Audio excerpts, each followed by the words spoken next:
Heather, we live yet?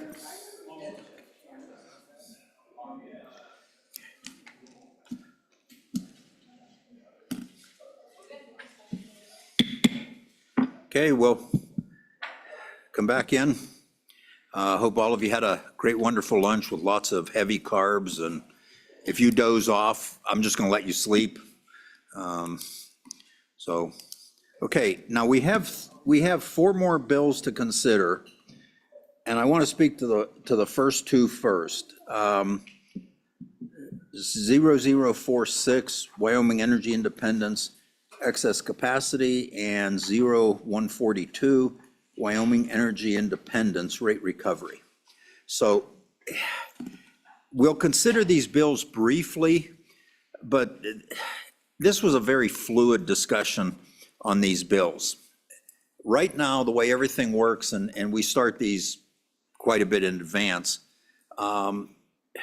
they were somewhat predicated on Rocky Mountain Power having a multi-state protocol with the 6 states in their system. That protocol is going away next year. Now, it is 2024, but these bills, even if they would pass, wouldn't become effective until July 1st, 2025. That's when the protocol goes away. So in effect, those 2 bills really are no longer necessary. Now, I know there may be people here who would like to discuss them and would sure like to have that discussion, but we're going to take no action on those bills for the reasons I mentioned. So just hang with me, Brian. So anybody here want to discuss those 2 bills? Don't everybody jump up at once. Nope, I guess not. Okay, so Brian, let's do this though. I would like you to briefly explain the bills. You don't have to walk through them like you normally do, but just briefly explain them. And one thing too, those bills were patterned after a Senate bill in Utah, and little bulky, I guess you could say, for our use here in Wyoming. So Brian, thank you, if you would. Yeah. So, Mr. Chairman, just broadly, the 3 bills in front of you, so 46, 142, and 143, the committee's directive in May was to draft a bill based on a Utah Senate bill that contained all 3 of these. And you have information in your packets about some of this. But after review by the co-chairman, it was decided that they would be broken into the 3 pieces. So the first piece of that is, and one more comment, Mr. Chairman, particularly for these first 2 bills that I'll briefly discuss, a lot of those provisions and changes in that bill were based on Utah's structure and their scheme for regulating public utilities. And some of those concepts may not fit, and arguably probably don't fit as neatly into Wyoming's regulatory scheme for public utilities. So just an observation to begin with. So 25 LSO 46 draft 0.7, this is 15-04 in the meeting materials. So, Mr. Chairman, what this bill draft does is it would require each public utility to provide notice to the Public Service Commission of any excess capacity that the public utility anticipates having, and particularly excess capacity from what the bill draft defines as proven dispatchable generation resources.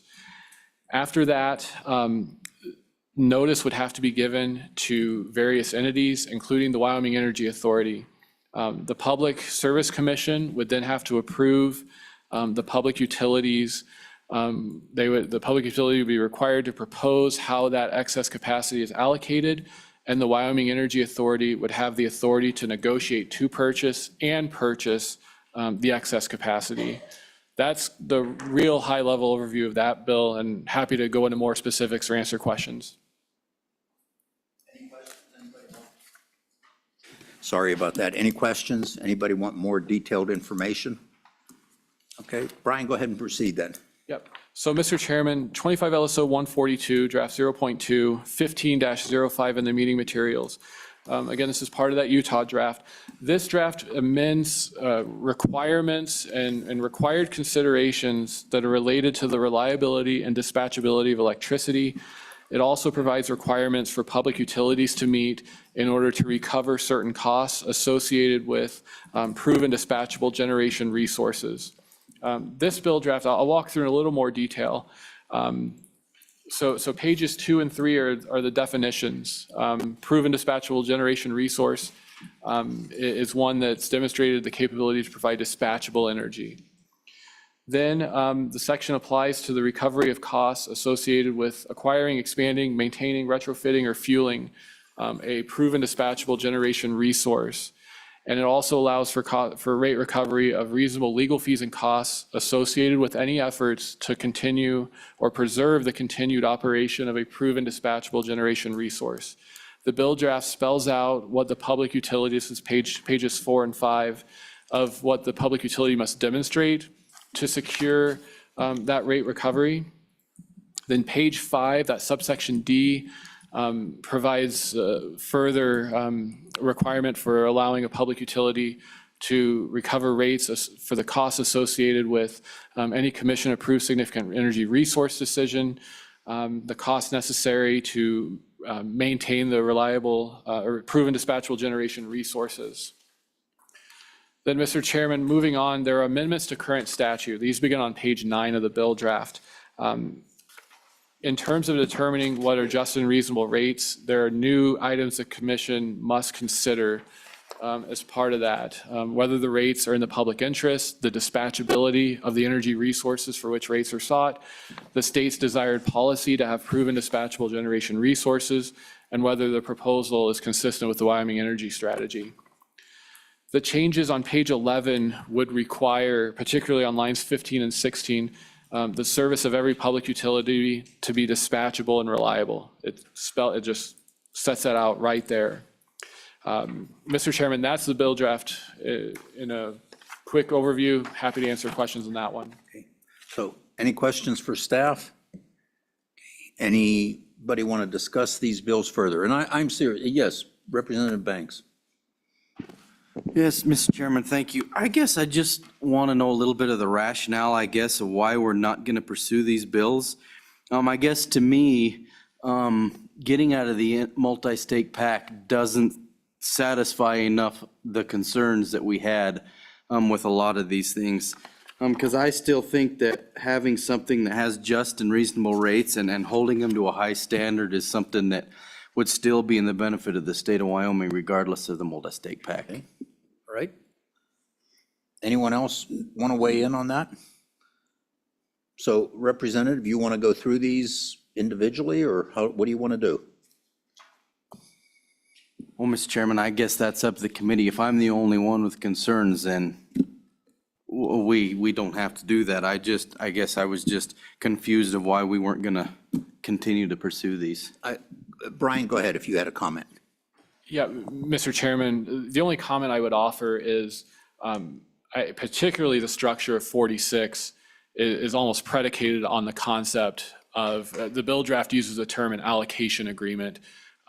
That bill draft in particular does presuppose some sort of agreement among states of a public utility. Ultimately, the other draft, ultimately is, I would say, the committee's decision and discretion to how to proceed with both of those. Okay. Thank you, Brian. Representative Lawley. Thank you, Mr. Chairman. To Representative Banks's point, I think my question would be the current requirements of the Public Utilities Commissions just to do their job concerning these rate cases contains, I think, some maybe of this language, or at least implied, but is there something to consider about, not in this form that relates to predicated of an agreement, multi-state compact, but with regard to how our own Public Utility Commission is clarifying, is there need to clarify what they take into account when they do rate cases? Okay. So I think to answer that one, we do have a fairly good set of statutory directions to Public Service Commission, plus their own rules, and that they address. They take this very seriously. For example, the last rate case, somebody said we need to do something about it, and I said we did years ago. We set up the Public Service Commission. allow them to proceed with their duties and do their due diligence. And I think that's required in our statutes. I think they do a good job. Mike, if you'd like to speak to that, Yeah. that'd be fine. So we have them here. Yeah. I mean, Thank you. I don't want them to waste the mileage, so Thank you, Mr. if Chairman. you'd just introduce yourself for the record and go ahead, proceed. Thank you, Mr. Chairman, Mr. Co-Chairman, members of the committee. I'm Mike Robinson, Commissioner for the Wyoming Public Service Commission. And this is John Burbridge, our Chief Counsel. And yes, we are already required by law to, all rates must be just and reasonable. Any expenses a company requests recovery for must be prudently incurred. And those are subject to review by our staff, by any interested interveners. So that when you get to a rate case, those are vetted pretty well already.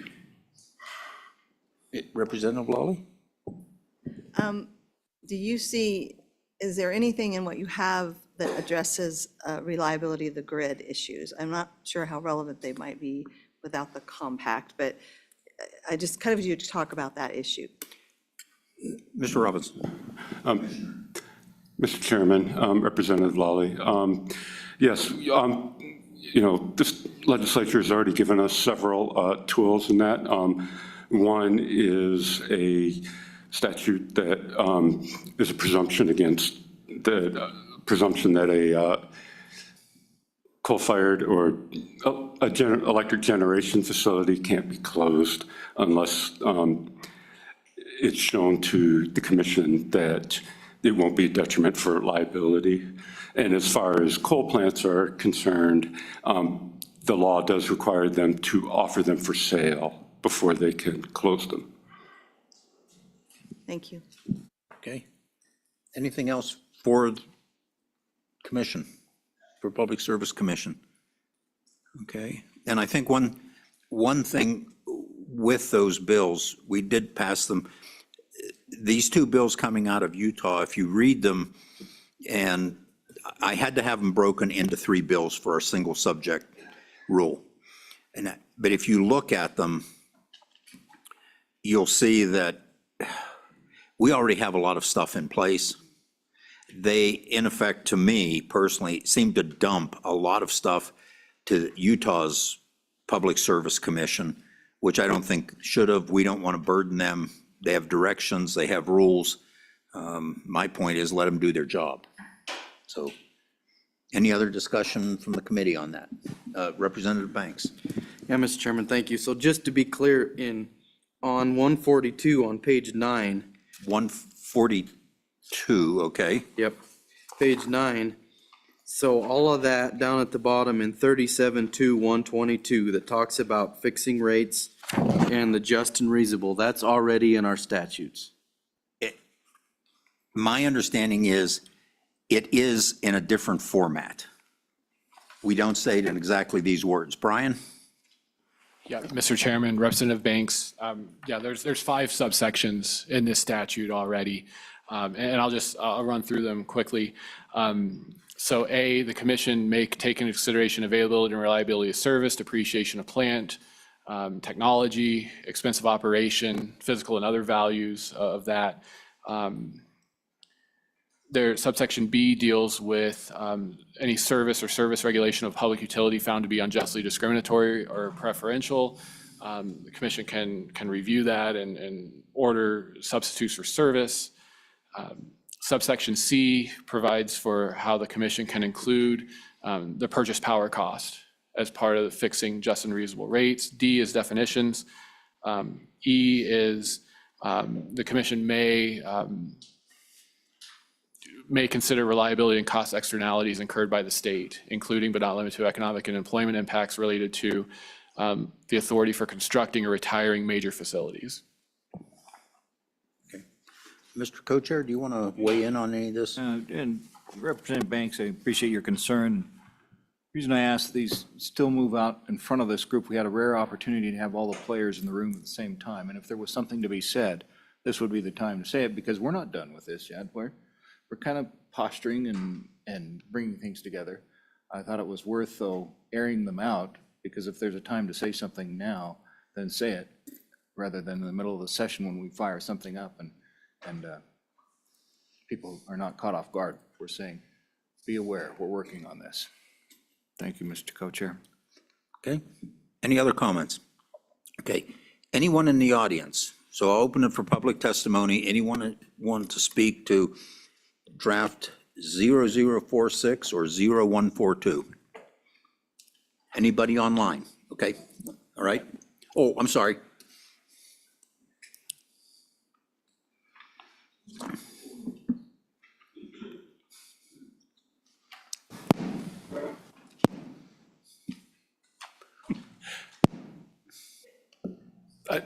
Don't move. It does not like you, I think. I don't think so.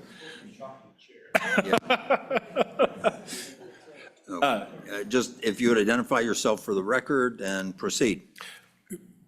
Thank you, Mr. Chairman, co-chairman, members of the committee. My name is Thor Nelson. I'm an attorney for Holland and Hart. I'm here today representing the Wyoming Industrial Energy Consumers, which is a coalition of large companies in the oil and gas manufacturing, Trona spaces in general, who are large consumers of electricity in Wyoming. I will not belabor this point, but I will say from our review and examination of 46 and 142, they are either already in place in Wyoming statute, and I will commend this legislature over the last several years for a number of bills designed to direct the commission to promote activities which encourage a reliable grid. The commission has obligations already in statute to set standards, minimum standards for reliability for electric utilities. There are all sorts of rules in place to make sure that we don't prematurely retire dispatchable generation, be that coal-fired or gas-fired, and rules designed to encourage increased dispatchable generation. So from our perspective, this ground has been covered, and frankly, Utah is just catching up to Wyoming in these portions of the bills that were applicable in Utah. There are portions of these bills which we also think are affirmatively bad, but to the extent we're not going to be addressing those bills, I think that's fine. But there are some pieces of this, some discussions, for example, picking a couple examples of stranded cost recovery, which doesn't apply here and which would be bad for customers. There's discussions about guarantees, about fuel cost and operating cost recovery that might undo legislation that's been done previously to allow for sharing of fuel cost changes in between rate cases. So there are things we would not propose, but mostly this is repetitive and unnecessary, and we appreciate the committee taking no action on these bills now or in the future. Thank you. Any questions for Mr. Nelson? Committee, any questions? Mr. Nelson, thank you. Thank you for waiting with us all day.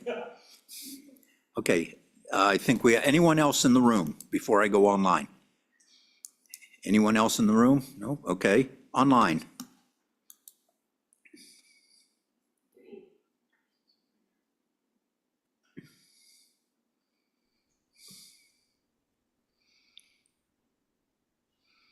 Can you hear me, Mr. Chairman? Yes, we can. If you'd identify yourself for the record, please, and then proceed. Absolutely. This is Mandy Good with the law firm of Crowley Fleck, and I'm here today representing the Wyoming Rural Electric Association.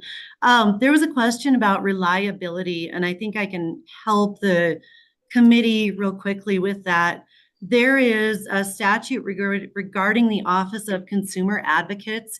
It's 37-2401, and I'll quote you a really short portion of the sentence I think you will find interesting. It says that the OCA shall consider, quote, the provision of safe, efficient, and reliable utility services at just and reasonable rates. So in addition to the Public Service Commission handling that, under their umbrella, we have the Office of Consumer Advocates, who's also directly charged with looking at those issues. Okay, thank you. Any questions for Ms. Good? Yes. Representative Conrad. Chairman, thank you. Ms. Good, could you repeat that statute, please? Absolutely. It's 37-2401.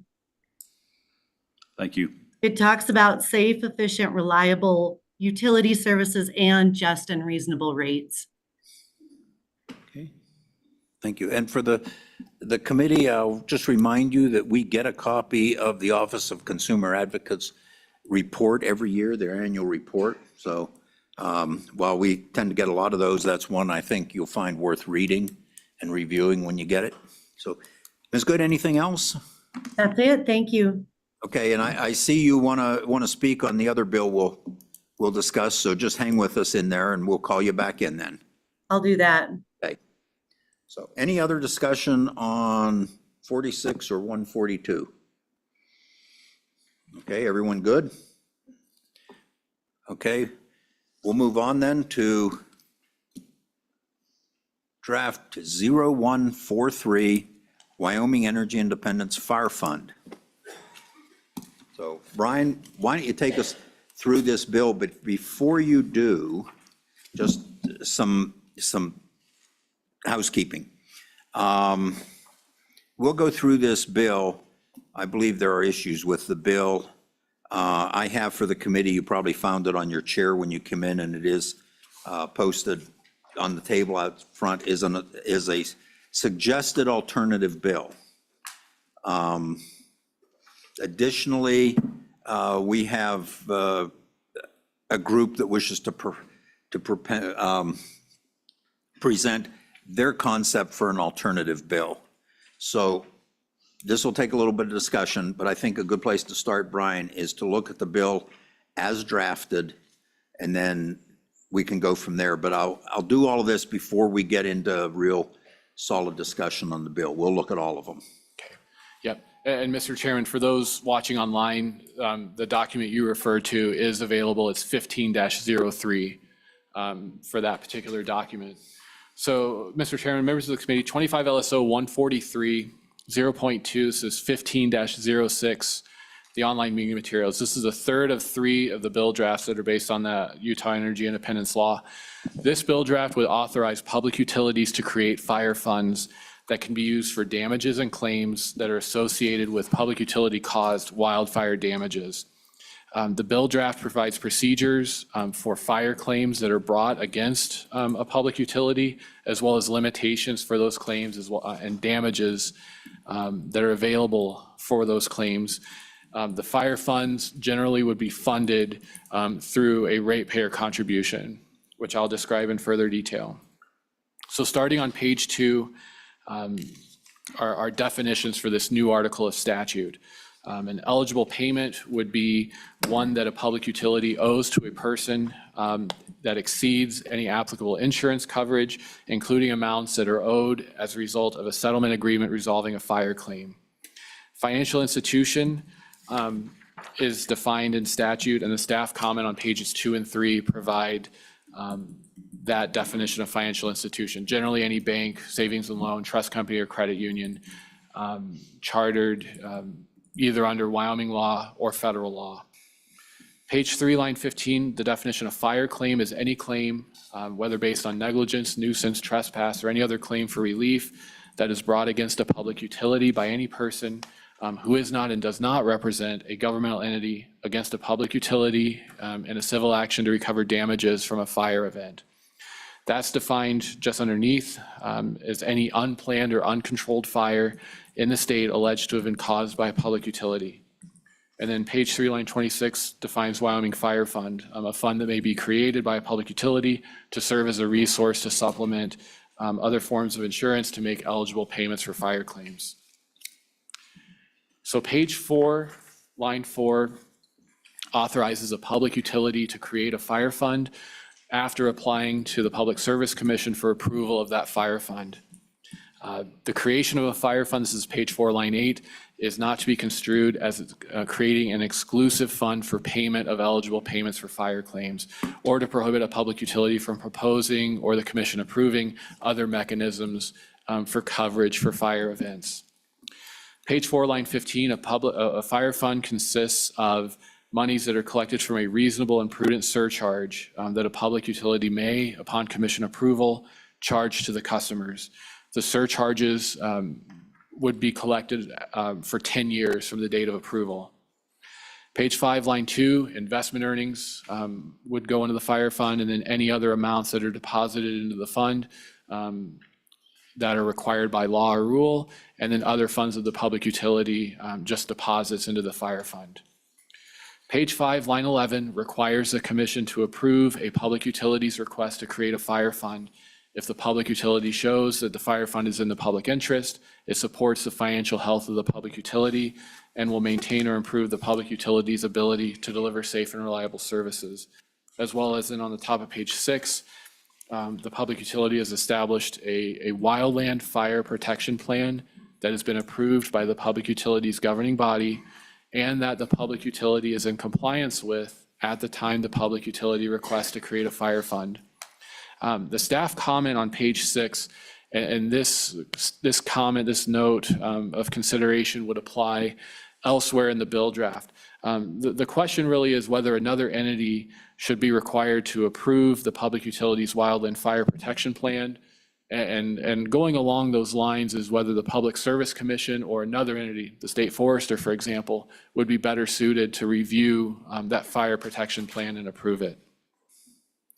Page 6, line 21 imposes limits on the public utility for that surcharge they can collect for deposit in the fire fund. So for all customers, this is page 6, line 25, a surcharge cannot result in an increase over current rates by more than 4.95%. And then for average residential customers, it cannot result in an increase of more than $3.70 per month. Page 7, line 5, just provides that a Wyoming Fire Fund can't be used for payments relating to any fire claim or other property damage claim that occurs or originates from outside the state of Wyoming. Page 7, line 11 specifies when the surcharge would terminate. So it'd either be the earliest of 10 years after the surcharge is first imposed, the date on which the assets in the Public Utilities Fire Fund reach an amount equal to 50% of the Public Utilities revenue requirement. The staff comment on the top of page 8, goes back to one of my earlier comments. The term revenue requirement is used in the bill draft. One consideration is whether that should be defined here, or if there is another term used in Wyoming that would fit better. And then finally, page 8, line 14, the surcharge would terminate on the date the commission determines that it should terminate, regardless of the balance. Page 8, line 21, specifies requirements for public utilities upon the establishment of a fire fund. So first, they must open a separate investment account at a financial institution designated as a Wyoming Fire Fund. The account holds all assets and funds that are collected for the fire fund, and the public utility must designate appropriate representatives as account signatories. Page 9, line 4 would require the investment of the fire fund assets in accordance with the Prudent Investor Act. All earnings from the fire fund would be deposited into the fund and would not be allocated, distributed, or deposited to any other account or fund of the public utility. The public utility must record, this is page 9, line 11, record all customer funds received into the public utilities fire fund in a separate ledger. And then they must report all fire fund activity, including investment statements, reconciliations to the commission at least once a year, unless the commission directs otherwise. Page 10 requires the public utility to identify the fire fund investment account as restricted in their financial statements.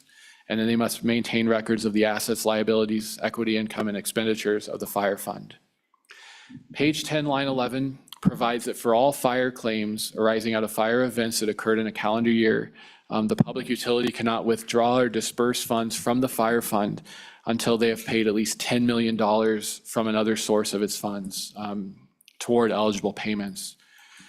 Page 10, line 19, after that, the public utility may disperse funds from their fire fund for eligible payments for fire claims. Page 11, line 1, authorizes any person to challenge the amount of the disbursement from the fire fund. To successfully challenge that disbursement, they must show that it was imprudent, and the commission may require that the public utility replenish the fire fund if the commission determines that an amount was imprudently dispersed. And for purposes of this challenge, using a fire fund to pay a judgment for a fire claim is deemed prudent. Page 11, line 14, if the commission orders or requires replenishment of the fire fund for a reason, that reimbursement cannot exceed 10% of the public utilities distribution equity rate base. Moving on to page 12, these are the procedures and limitations on fire claims. So any person can bring a fire claim against a public utility for not later than 2 years after the date of the ignition of the fire. The staff comment just notes, maybe a consideration as to whether to include language for a fire claim within 2 years of the discovery of any damage. That would be in line with other statutes where you can bring it after the actual claim accrues or after you reasonably discover that alleged act. Page 12, line 23, a person may recover economic losses and non-economic losses for a fire claim. Page 13, line 1, limits the amount of damages recoverable for economic losses to the lesser of the cost to restore the property to the property's pre-fire condition or the difference between the fair market value of the property right before and right after the fire. Then page 13, line 12, and this is a provision that is different from Utah's law, based in part on some of the other information I provided to the committee. The amount of damages recoverable for non-economic losses shall not exceed $100,000 for a person who is not physically injured, or really I should say who dies as a result of the fire. Then page 13, line 19, would allow the commission to adjust that $100,000 limit by the annual rate of inflation every year. Moving on to page 14, line 13 is an exception to those limitations on damages. They would not apply if the public utility did not have a fire protection plan that was approved by the public utility in place before the fire event occurred, or the commission determines that the public utility was in material non-compliance with the fire protection plan at the time the fire event occurred. Page 15, line 4, allows any person within 180 days of a fire event to request a contested case hearing before the commission to determine whether a public utility was in material non-compliance with its fire protection plan. That determination is binding on all fire claims that arise out of a specific fire event, and they must make a determination of non-compliance at least 120 days after a person requests, or not later than, 120 days after a request for a hearing is made. The staff comment on pages 15 and 16 it includes some considerations regarding that kind of challenge procedure. The first, as I noted before, whether the commission would have the expertise to determine compliance with the Wildland Fire Protection Plan, or if another agency would be better suited. The 180-day filing limit for that challenge in light of the 2-year statute of limitations that would be in effect for a fire claim. And then finally, the legal effect of that compliance determination, particularly if a person brings a fire claim against a public utility at a later point. The remaining language is a applicability section that just makes clear that this is not construed to impair any existing contract, rulemaking, and then split effective date. With that, Mr. Chairman, I stand for questions. Representative Conrad. Mr. Chairman, thank you. Mr. Fuller, just a question. I did review the definitions on page 6 and page 7, specifically on page 6, line 25, for all customers, not more in this case, than 4.95%. My question really then pertains to page 7 at the top, lines 1, 2, and 3. Is there a definition specifically, what is an average residential customer versus a abnormal or non-average? Yeah. Mr. Fuller. Yes, Mr. Chairman, Representative Conrad, I don't have an answer for you on what is or isn't an average residential customer. I think the way the bill is structured, the commission would determine that by rule, who that is. The Utah legislation did not define that either. It's possible that they have a statute that does elsewhere in their statutes that defines an average residential customer, but as far as I know, it's not present here. Thank you. Other questions? Senator Rothfuss. Thank you, Mr. Chairman. I have a couple of questions. The first is, who owns the asset contemplating the fund itself as an asset? Mr. Fuller. Mr. Chairman, Senator Rothfuss, I think the way this is drafted, the utility would. Okay, Mr. Chairman, what would happen in the situation of a bankruptcy of that utility to the asset? Mr. Fuller? Yeah, Mr. Chairman, Senator Roth, that's a question I'm not able to answer at this time. I could look into it more. Okay, thank you. Mr. Chairman, a different question related to negligence, and it was unclear to me, you need your fire plan to be compliant and to have eligibility to access the fund, as I understand it. But it's unclear to me what happens in a circumstance where there is negligence in action that leads to the fire. I don't know if that's compliant with the fire management plan or not. Mr. Fuller? Yeah, Mr. Chairman, Senator Rothfuss, I think that's a fair question. Really, I think what the question would be is, is there negligence that could occur outside of complying with or implementing a fire plan? I'm not sure I could answer that, that kind of technical question. The bill, I think, as drafted, does not squarely address that scenario either. Thank you. Thanks. Any other questions for staff? Okay. Brian, I do have one on page 13, line 12. And that when we talk about shall not exceed, and then we go over to page 13 or 14 and talk about limitations or wherever that one is, does that conflict with the state constitution that says you cannot limit claims?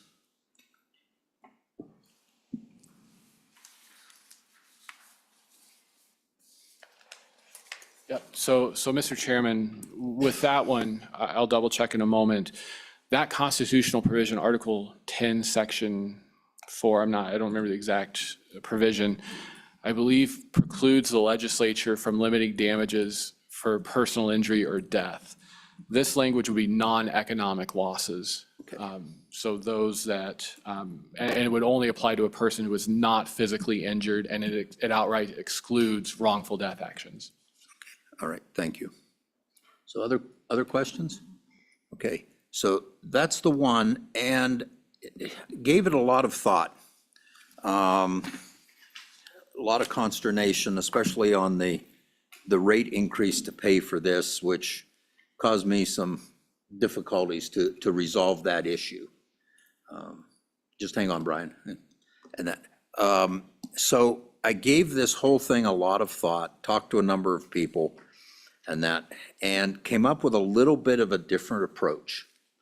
Now, that was originally going to be an amendment to this bill, and the more I thought about that, I wasn't sure I could make that amendment really work with this bill.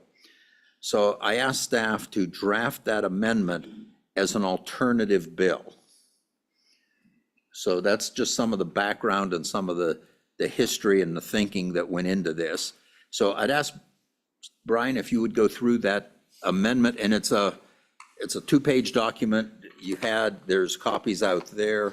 It's available on the internet, and it's 4 pages long on 2 pages. So Brian, if you would proceed, please. Yep. So, Mr. Chairman, although styled as an amendment, the thrust of the amendment is to delete the whole bill and replace it with this. Correct. So, what this would do, Mr. Chairman, is it would require, it's more explicit in terms of the creation and establishment of that fire protection plan. This would specify what that plan, how that plan must be established. This is subsection A1 on page 1. There's no line numbers to go off of, unfortunately. But it would be developed using approaches and methods reflective of and commensurate with the size and complexity of the operations of the public utility. The plan would have to include preventative measures, and those are on the bottom of page 1, going to the top of page 2. The plan spells out mitigation measures that must be included. This is the middle of page 2, going down to the bottom. And then the top of page 3, there would be response measures as well. So, and Mr. Chairman, I can go through these each individually. I don't, Mr. Fuller, I don't think we need to go through each one individually. I think, the committee and everyone here in the room can frankly read those themselves. If you just go with the gist, and I think the the major portion of this then comes in on the last page. Yes, Mr. Chairman. Just one more note before that. This would require updates to the plan to be filed with the Public Service Commission. Also authorizes electric cooperatives to file updates to the plan with the commission. So the last page, page 4, that subsection B would require the commission to review the plan, provide notice and opportunity for comment, approve or reject the plan, and there are factors for the commission to consider in reviewing these protection plans. Then that subsection C would provide that if the commission approves a fire protection plan, it's presumed, so it would create a presumption that in any civil action against a public utility for damages caused by wildfire, that the protection plan is a reasonable and prudent preparation for wildfire risk, except if a party makes a showing by clear and convincing evidence. So that's, it's kind of three levels, more likely than not, which is the 50% plus 1, clear and convincing is the middle level, and then, you've got reasonable doubt. So if you prove by clear and convincing evidence to the contrary, in no civil action shall it be determined or found that the plan was insufficient or adequate. If there is a wildfire and if the public utility substantially follows the plan, it's presumed to have responded reasonably to the fire emergency, absent of showing by clear and convincing evidence that the public utility failed to follow an essential element of the plan, and that the failure to follow the plan or a plan element was the actual and proximate cause of damage. So it really, in effect, creates an affirmative defense that the utility would be able to use in an action against it for fire damage. All right. Any questions on the proposed alternative? Okay, all right. So I think with that then, I will open it to public comment. Anyone in the room wish to comment on the bill 0143 or the amendment that is an alternative bill? Yes, come on up. If you want to speak to it, don't hesitate.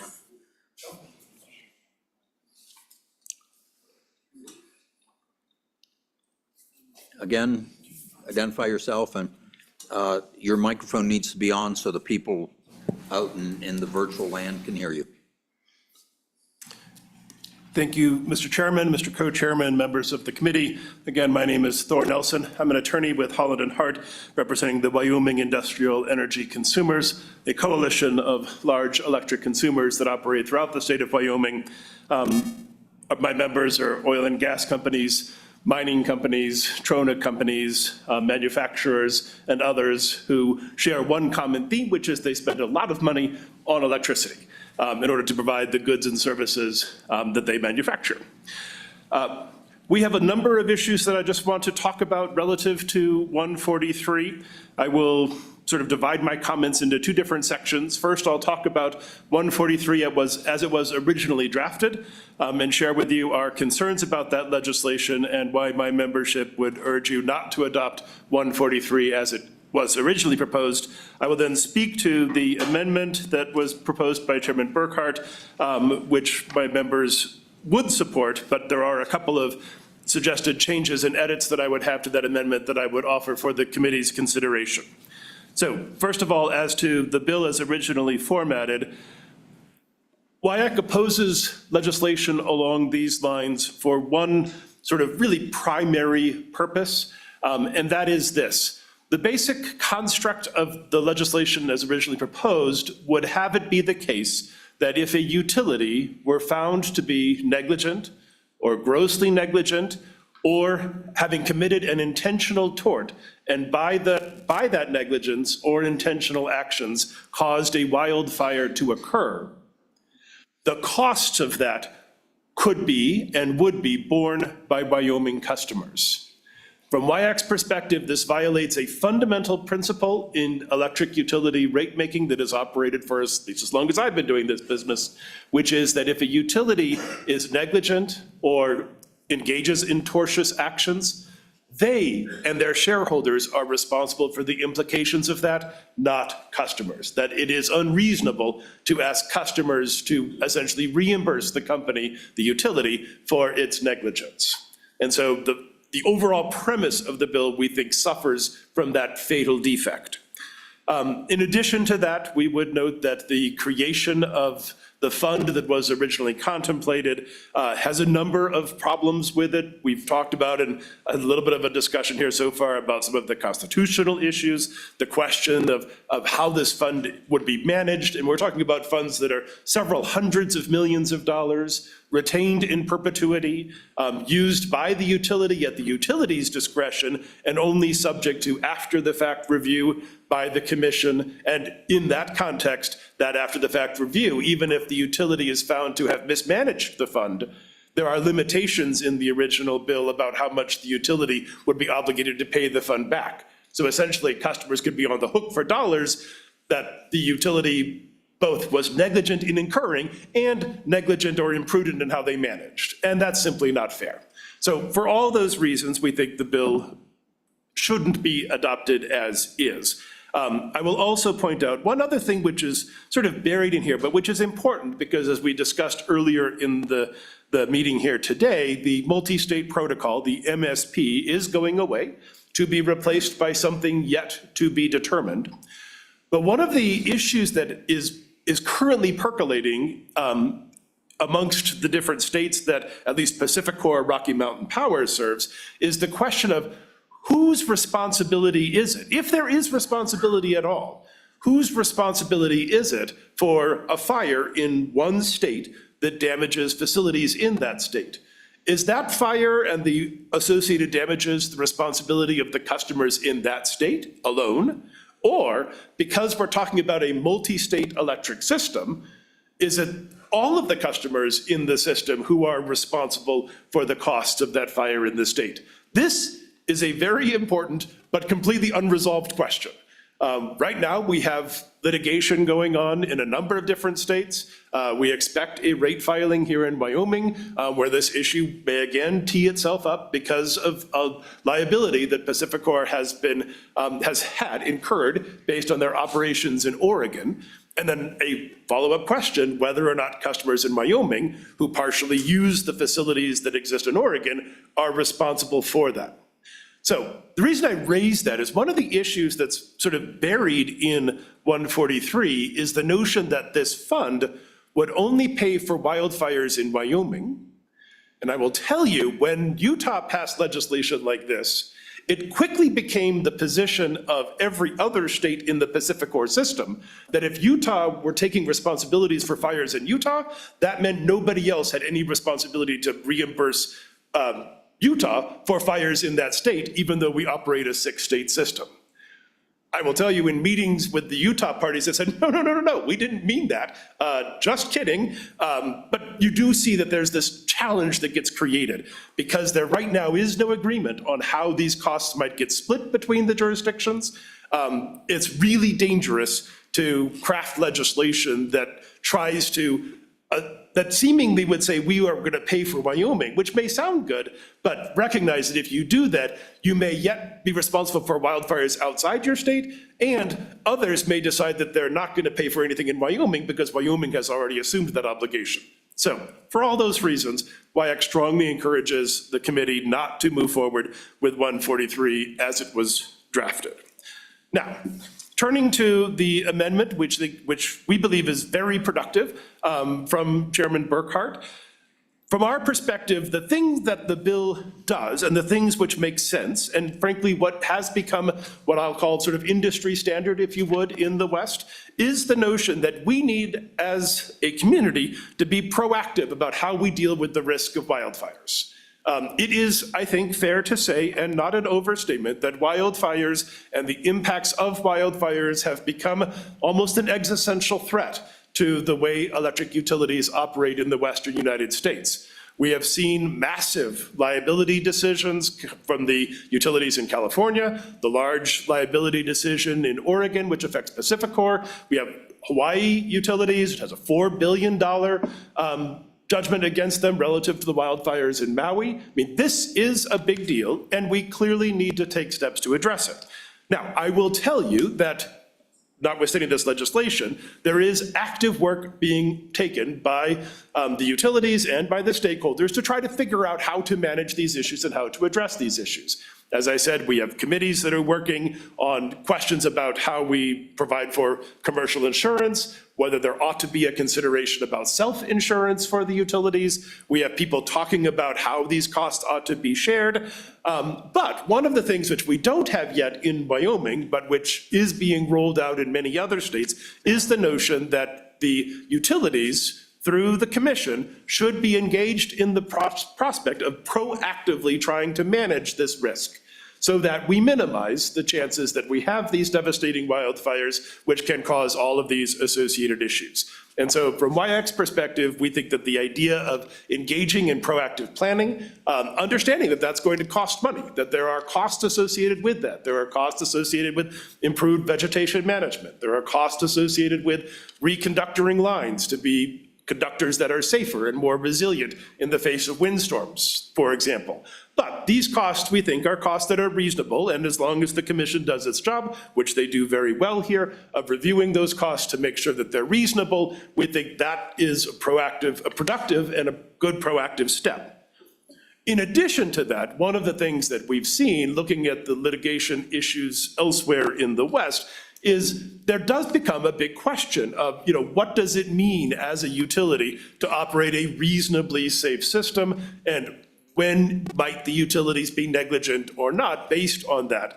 And we think that the model that Chairman Burkhart has built on, which is, as I understand it, based on some conversations that have occurred in Idaho, is a very good model in terms of creating a standard of, okay, if the utility has an affirmative plan and meets that affirmative plan, that should then have some weight in any litigation that might follow a wildfire when there is a question about whether the utility's actions were reasonable or not. Essentially creating a benchmark, and if they meet the benchmark, great. That should have the effect of limiting liability unless something dramatic has happened. If they don't meet that benchmark, well, that's also important to know.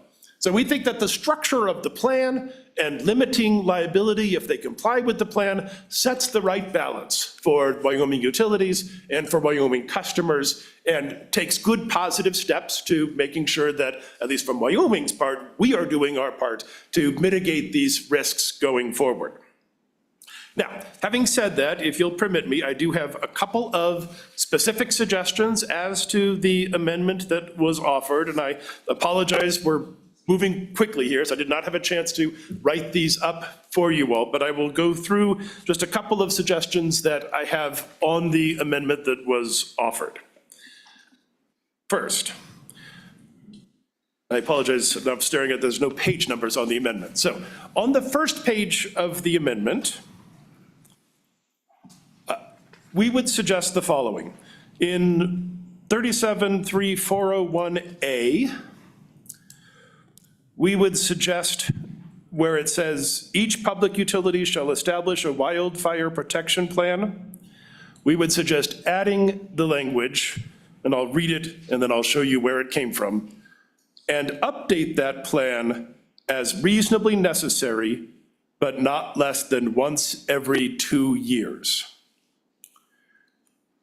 Now, if you'll permit me, if you look to the third page of the document, in section 4i, D as in dog, you'll see that in the section of the amendment where it says the plan shall include the following response measures, reviewing and updating the plan as reasonably necessary but not less than once every 2 years. Just from a logistical perspective, that's not really a response measure. It's a requirement to update. And so we think that it reads better and is more clear if you take that portion of the bill, delete it from 4D, and insert it at the beginning where there's an obligation to file. So again, you would take that language, update that plan as reasonably necessary, but not less than once every 2 years, and put that into section A right up front. Suggestion number one. Suggestion number two. On the third page, there is a provision in Little Roman 4, Section C, that I just want to encourage the committee to be careful about. In Little 4, Section C, there is a notion that the utilities will provide reports to the commission on a fire event that, after investigation, did ignite or reasonably could have ignited from the public utilities, assets, infrastructure, or facilities. So this essentially requires the utilities to tell the commission if something went wrong. Then, though, the proposal goes on to say that any such report is not a public record, must be confidential, and can't be discovered or subpoenaed, which I will just say as a practitioner in front of the commission makes it almost impossible for me to imagine what the commission is going to do with that information. Because if you can't discover it, you can't have subpoena on it, it can't be a public record. I don't actually know how that would even incorporate itself into a record upon which the commission would then be lawfully able to make decisions. My recommendation to the committee is that you delete everything in 4C after the second line, which says any fire event that, delete the words after investigation and the rest of that, and replace it with provide timely reports to the commission on any fire event that impacts the public utilities facilities. The idea is that if there's a fire and it impacts the utilities facilities, the utility should tell the commission about that, because that's what the plan is designed to deal with, is how you deal with the facilities. But if you do that and you just make an obligation on the utility to report, and you take out this notion that they only report if they are at fault, and then you can avoid all of the confidentiality and no public records and limitations on discovery, which I think hamstring the commission's ability to do anything with the information that they've been provided by the utility. And so again, the recommendation is to say something like provide timely reports to the commission on any fire event that impacts the public utilities facilities. That way the commission will know if something has happened and can factor that into their thinking. Okay, next change.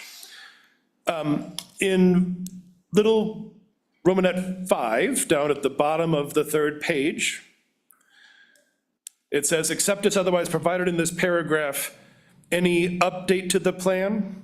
And I think here, to be, again, consistent with the way this whole thing works, what you want to say instead is any wildland fire protection plan and update to the plan, because the obligation is to file both the plan and the update. So again, I would suggest you say any wildland fire protection plan and then continue on update, and then the language can continue on just fine. On the last page, I will note, unless I'm missing something, we go to then subparagraph B and subparagraph C, and there is no A. So just as a small thing, I think B should be A and C should be B. But on a more important note, I think then the same consistent change to be made in what is labeled as B at the top of page 4, where you would say, we recommend, upon receiving a wildland fire protection plan from a public utility under this section, or an update to the plan.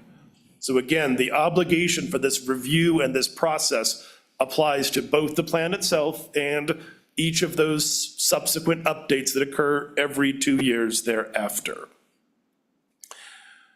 And then the third change along the same note is in what's marked as section C, to say if the commission approves a wildland fire protection plan under this section or an update to the plan. So again, each place we have an obligation to file the plan and the updates. The commission will review the plan and the updates, and if they approve the plan or the update, then the liability protections kick in. Now, I will note here, there is one potential issue that is not really I don't really necessarily have a dog in the fight, but I just want to raise this. In paragraph 5, back on page 3, the amendment proposes to allow electric cooperatives to permissively file updates. If you look at the second sentence, it says an electric cooperative updating its plan may file instead of shall file. And I understand the point of that is to make it so that the electric cooperatives don't have that as an obligation, but they can if they choose to. The odd thing that that creates is if you then look to the liability restriction section, if a co-op filed a plan that was approved and then used the statute not to update the plan, does this protection kick in? And I ask that with a question mark, because it's unclear if the commission has approved the plan but has not reviewed or approved an update, whether or not these liability protections continue on into perpetuity. And so I just raise that because I just want the committee, if the idea for the cooperatives is that it's permissive but not mandatory to file, which I understand, then the committee should just be aware of the impact that has on the liability protections and decide whether or not, how you want to treat that. But again, since my members are only in the regulated public utility side of the world, I will not offer a specific opinion one way or the other about how the co-ops ought to work, but I just wanted to raise that potential for litigation down the road. So those are my suggestions to what otherwise we think is a very productive amendment, and we very much appreciate the opportunity to work with the committee on this issue, and with that, I will stand for any questions. Representative Lawley. Thank you, Mr. Chairman. Thank you, Mr. Nelson. That was excellent. I would just ask if you could do for us, compare the limited liability sections in the 143 original and then in the draft, because I think there are some important distinctions, but I'd like you to walk us through that. Mr. Nelson? Mr. Chairman, Representative Lawley, there are absolutely important differences between the way the original 143 is structured and the way that the proposed amendment is structured. I would say, from my perspective, most importantly, and frankly, most problematically, the original proposed legislation created dollar limitations on the amount of liability that an individual aggrieved plaintiff could seek associated with a wildfire event. Those dollar limitations, I think there is some question in my mind whether or not that is constitutional in Wyoming and whether or not we can really do that. But what I thought was much more effective under the approach that Chairman Burkhardt has done is, rather than focus on the dollar amounts, what they focus on is using this wildfire protection plan to essentially create a test, to create a standard for what a reasonable level of behavior is, and then allow the courts to then apply that standard when evaluating whether or not a utility was acted reasonably or was negligent. That, I think, the legislature can do. At least from my perspective, I think that that's the right way to approach this, as opposed to any sort of limitation on a dollar basis, as was contemplated in the original 143. Thank you. I agree, and with you. But I just wanted to make sure people understood that it was very different and maybe even a less complex. But I do have a follow-up, Mr. Chairman. Follow up. Thank you, Mr. Chairman.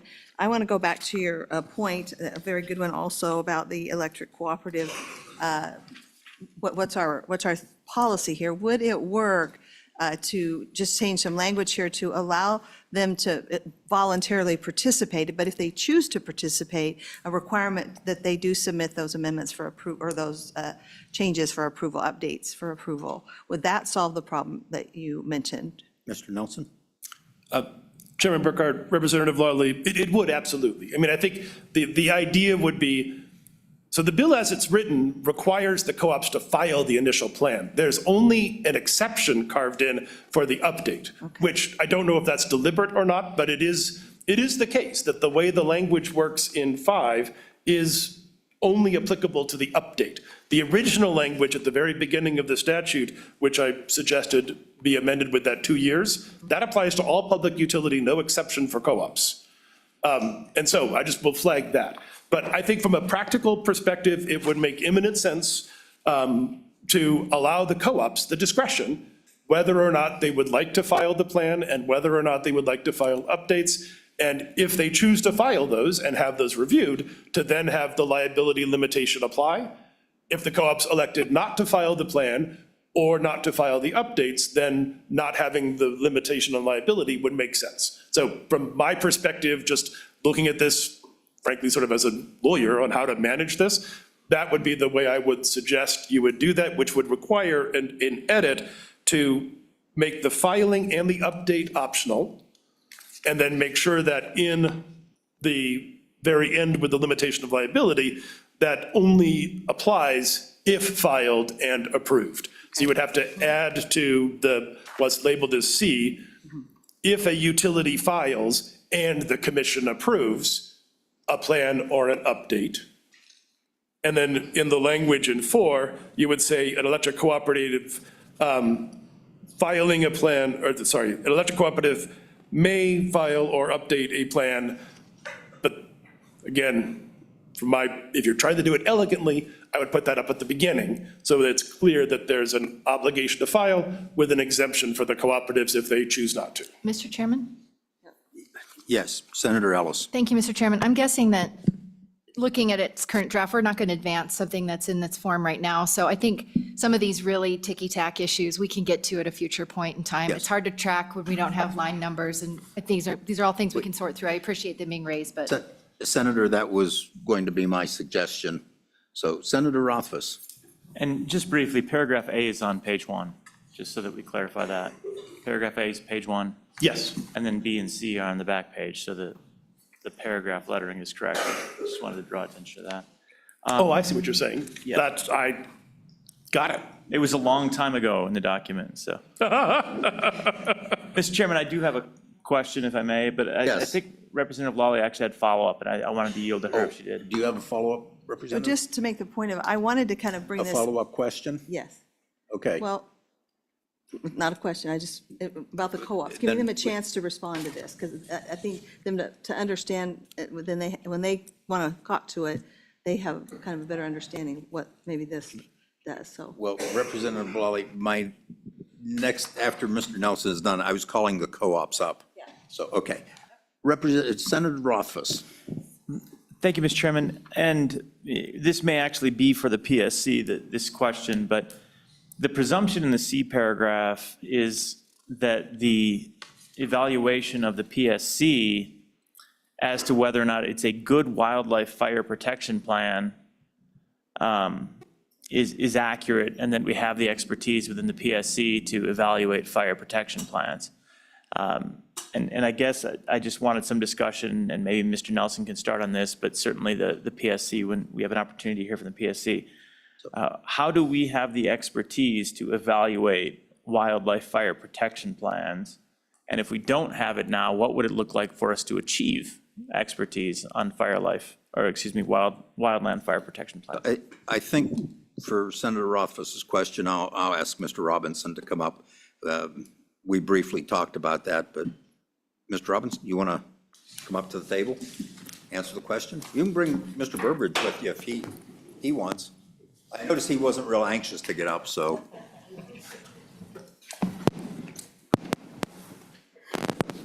Thank you, Mr. Chairman. Proceed. Senator Rothfuss.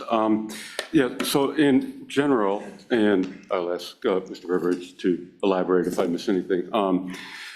We have extensive safety jurisdiction over many aspects of the utilities operations. And we have an engineering staff that engages in thousands of hours of safety-related inspections. And some of that currently encompasses things that you would consider wildfire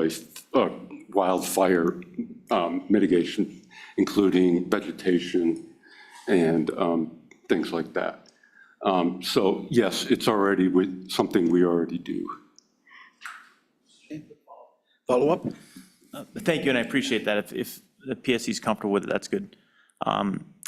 The other question, as I read this, the C provision only says that there's a presumption that the wildfire protection plan is adequate if so deemed, but it doesn't allow any absolution for negligence or anything along those lines. Is that how you read this as well, that it's really only covering the adequacy of that wildfire protection plan, but would not let a public utility off the hook for negligence or other aspects of a potential claim that are unrelated to that?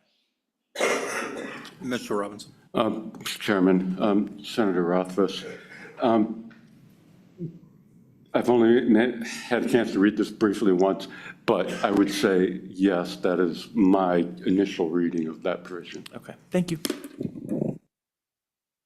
And I think Mr. Burbridge has something he'd like to add. Yes, Mr. Burbridge. Thank you, Chairman Burkhart. Senator Office. I was just going to also mention that I think that the wildfire plan would also have a component directly related to planned disconnects and outages, which we're already seeing the public utilities in Wyoming utilizing. In fact, as recently as yesterday with the fire in Hartville. And so I think that is also, together with our inspection program, a part of a plan that would be an important component to a wildfire plan from a public utility. Okay, thank you. Mr. Chairman, Please. we did have a couple of brief comments. Yes. If now would be appropriate. Yes, that'd be fine, you're there. All right, thank you, Mr. Chairman. First, I just wanted to say that we agree completely with Mr. Nelson when he talks about a proactive approach. One of our concerns is the uncertainty surrounding utilities, given potential liabilities and the impact that could have on ratepayers. And so obviously taking a proactive approach to that is an optimal solution, hopefully. And then the other one issue I kind of wanted to touch on was that as originally proposed, it would only seem to require a approval of a wildfire protection plan by the Public Utilities Governing Body, not the Public Service Commission. That seems to be rectified in the proposed amendment. And so that resolves an issue we had with the initial bill. And that also, I'd just like to say that the commission will be happy to work with LSO or anybody on particular language. Thank you. Yeah, Senator Rothfuss. Thank you, Mr. Chairman. Another question, and I don't know whether you'll have an answer to this or not, but it seems best for the PSC. If the C paragraph ends up being satisfied and lets the public utility off the hook for damages associated with the wildfire, who is on the hook for it?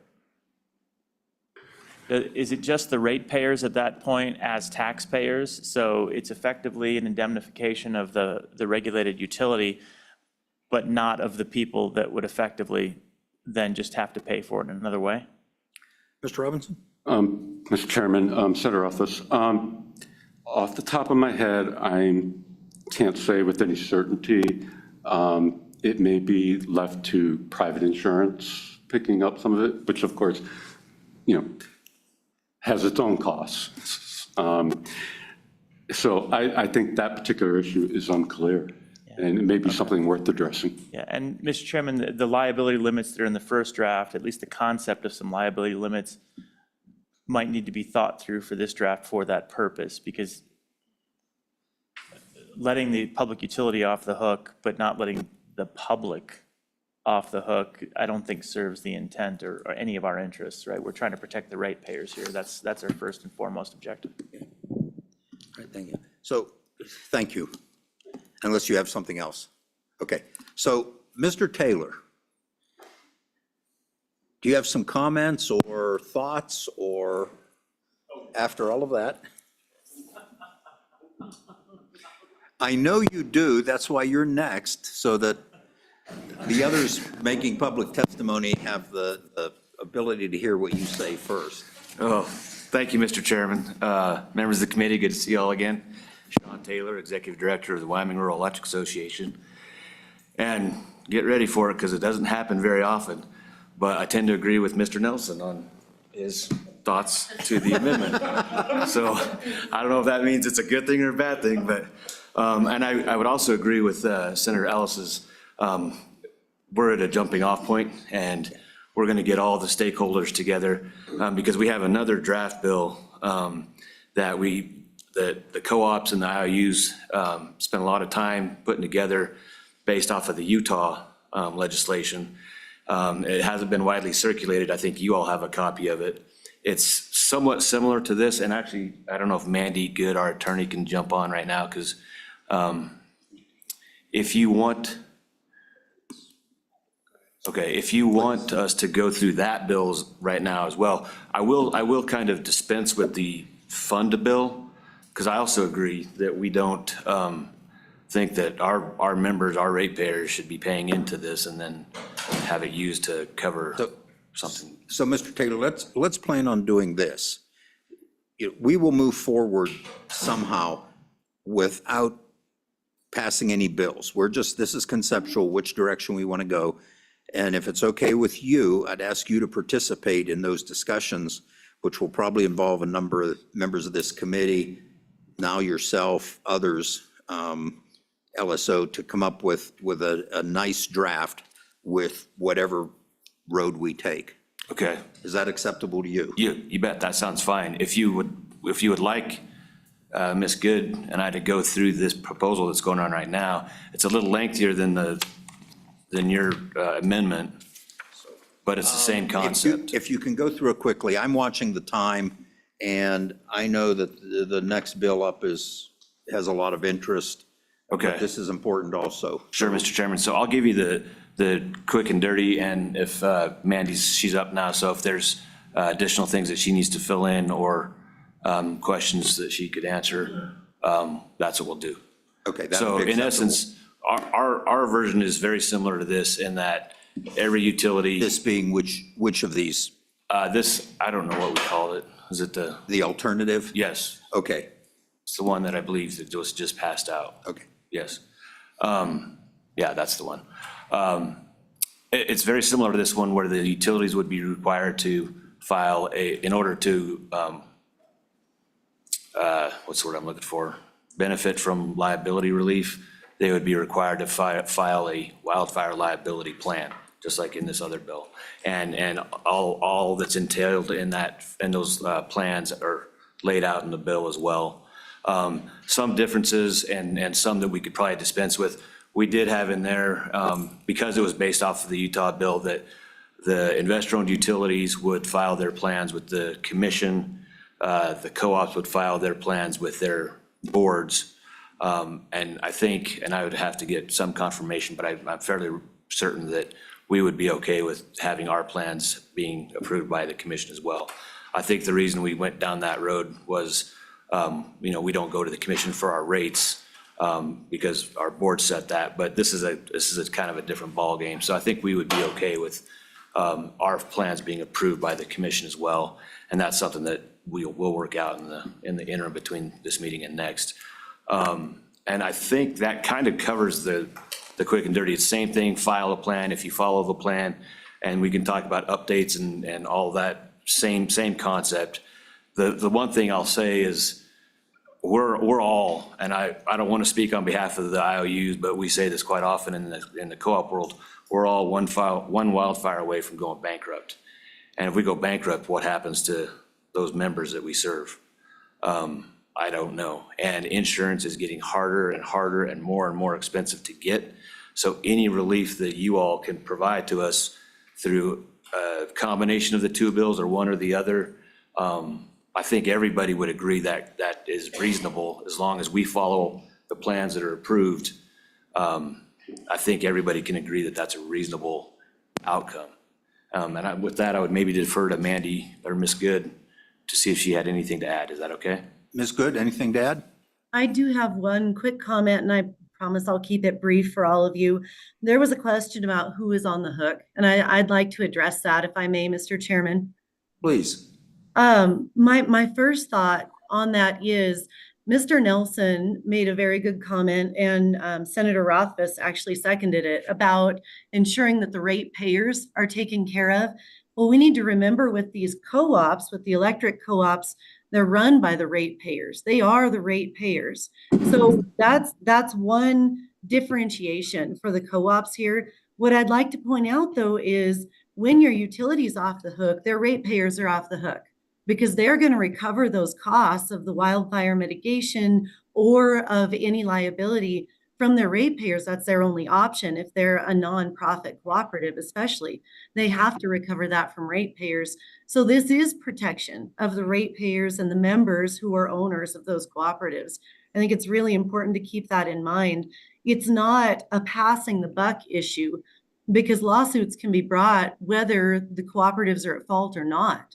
And the problem is that litigation is incredibly expensive, and your ratepayers have to foot the bill for that. And that's what we want to avoid here. And I'll point out in the bill that, or in the proposed draft that Mr. Taylor just discussed, there is an exception to liability protection. So if any public utility has malice in their actions, if there's intentional acts, those are accepted, and they could still be gone after in a court of law.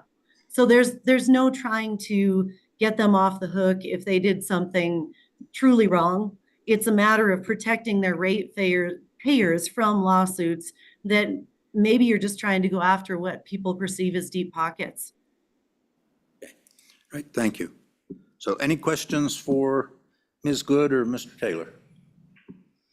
Okay, thank you. All right, thank you. And again, stand by between now and the next meeting, because we'll call you. Yeah, we'll gather folks maybe after this meeting, get to work. Anyone else from the public? Any other public testimony? Come on up here. Don't be shy. Bruce, we know who you are. You can't hide. Nope, that doesn't work. Very quickly, Mr. Chairman, members of the commission, my name is Bruce Acey. I'm here from Montana Dakota Utilities Company that serves in the northern part of the state. We're part of a 5-state system, and I want to comment very quickly on this bill. I think in certain respects, some of the discussion has been obviated a little bit from what we've had here. I tend to appreciate more than anything the fact that the committee is looking at a very difficult issue. There can be very small issues of negligence that can have tremendous costs and damages that it can incur if it gets out of hand. I think of what's going to happen with respect to the recent issue with CrowdStrike and Microsoft and that, where it's just unbelievable damages from maybe something that wasn't that big of a problem at the beginning. Problem with a transformer, a match, a lightning strike. But everybody is always looking for, how do I recover from the damages that I've incurred? And so I think it's very important for the committee to look at this issue. And I think there's some commonality in what we're discussing here. I tend to prefer the first bill, with all due respect, because I like the idea of the immunity and the limitations and that type of thing. But I'm excited that I think there's some commonality with respect to the idea of being proactive, having a plan, having it approved. And I think those are good concepts to do it. I don't think we're going to resolve them today, but I look forward to working with the committee and others so that we can come up with a bill that we can provide, and more than anything, protect consumers. And I think, as the bill indicated, one of the things we're looking for is the public benefit. Does it help in the long run consumers as well as the utility to protect and provide service? Thank you. I'll stand for any questions. Any questions for Mr. Acey? Thank you. So I guess you're another volunteer? We're happy to participate. Okay. Mr. Bush, come on up.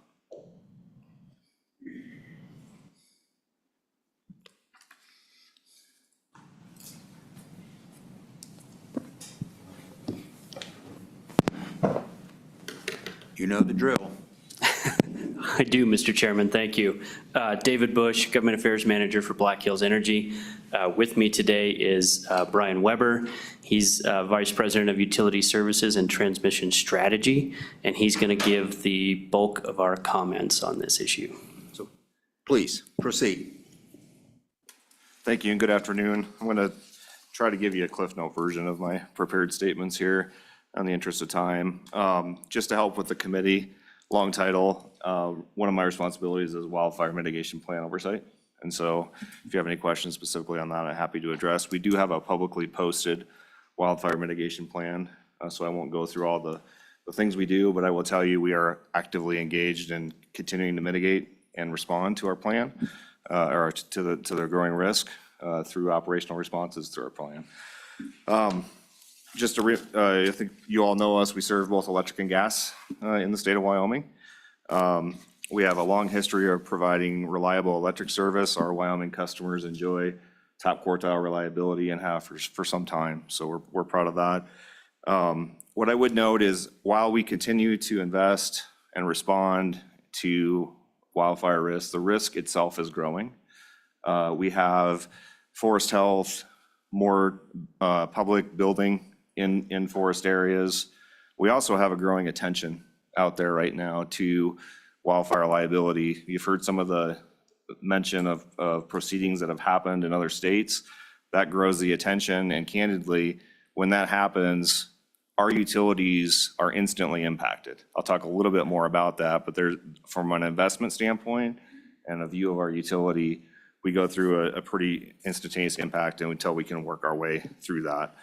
A few things I just would note, we're involved in the discussions with the co-ops and other IOUs on legislation proposal. We'd be happy to be involved here, and thank you for your interest. One thing I would note is wildfire risk is really a societal issue. This is something as a service we provide for the health and public well-being of our customers.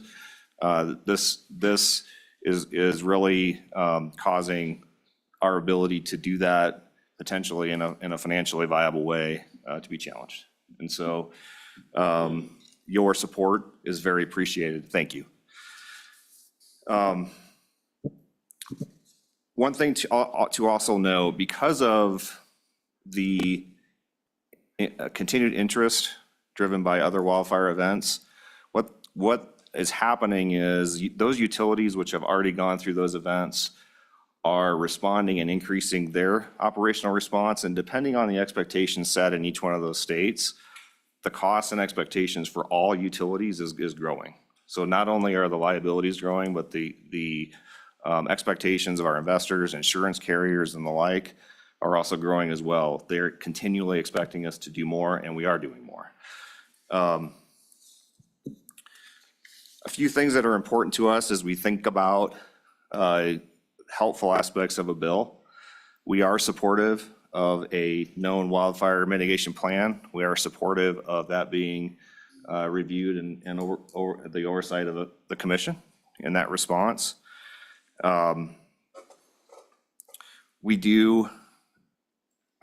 Also note that it's important that we as utilities can tailor our approach depending on our size, our risk profile, where our assets are. It's important we can actually tailor our approach to best address our risk in a cost-effective way. Establishment of clear liability standards is very important for us. If we are doing what we said we were going to do, our expectation is we've had that conversation with our stakeholder groups through the commission, and it is very important to our operations that that's the standard we're held to if something were to occur. There are times where either it's very unclear, the start of an ignition, and to what extent we could have done as a utility, what operational things we could have done. There is a very wide range of operational responses that come with a very wide range of costs. So it's important that we have that conversation and we know that up front. And then the associated clarity, if there is a future litigation proceeding, is very important to us as well. Regarding financial backstops, we are supportive of financial backstops in the unforeseen catastrophic event of a wildfire. I would note that the establishment of a fund is a mechanism. It is not the only mechanism to consider. We have also looked at and would continue to look at securitization. That is another avenue where we can establish a recovery of unforeseen catastrophic costs in a cost-effective way for customers. So something to also consider as we look at potential financial backstops. I just would sum this up by saying, again, thank you. Wyoming is not alone in struggling with this. This is something Western states across the board are looking at. The financial impacts are real. Just to give you some examples, insurance premiums for liability insurance are growing in an unforeseen rate. We are struggling with that today. Our investors for investor-owned utilities and even for public co-ops, which I won't speak for, but I would note, they're also have to access the financial markets. Those entities are deciding whether to invest in areas depending on how much protection exists and where those risks are. And so that is becoming part of their equation as they look to, can we access capital to help further our operations as we go forward? And then as I mentioned before, even if there's ultimately proven to be no determination of fault or negligence on the behalf of utility, until that proceeding is prosecuted, utilities are immediately impacted and catastrophically so. There are instances where potentially we could not even access debt or capital markets until those are resolved. And so this clarity is extremely helpful, and thank you for your attention. I'll pause for any questions. Okay, questions for Black Hills Energy? Any questions? Okay, off the hook easy. Thank you, Mr. Chairman, and we also volunteer to help out with this effort. Oh, this is going to be great. I love delegation. Thank you. Come on up.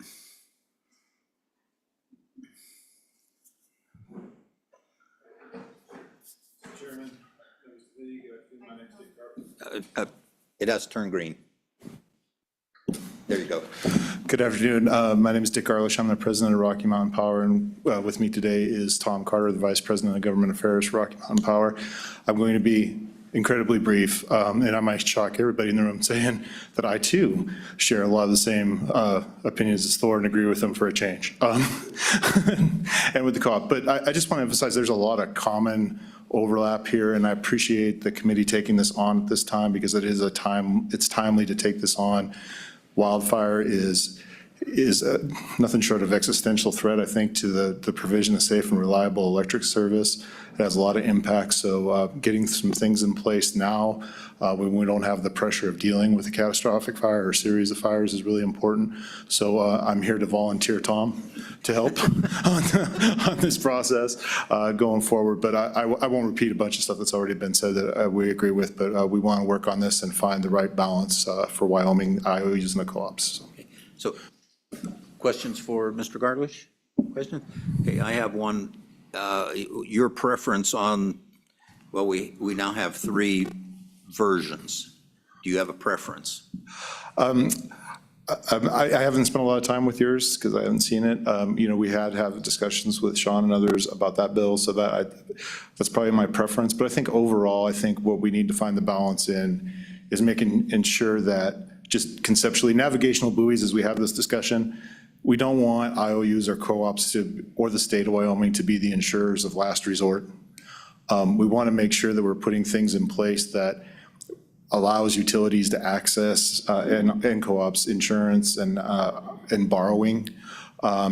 We've seen in our experience after the Utah law passed, and that's just one approach. That was Utah's approach, right?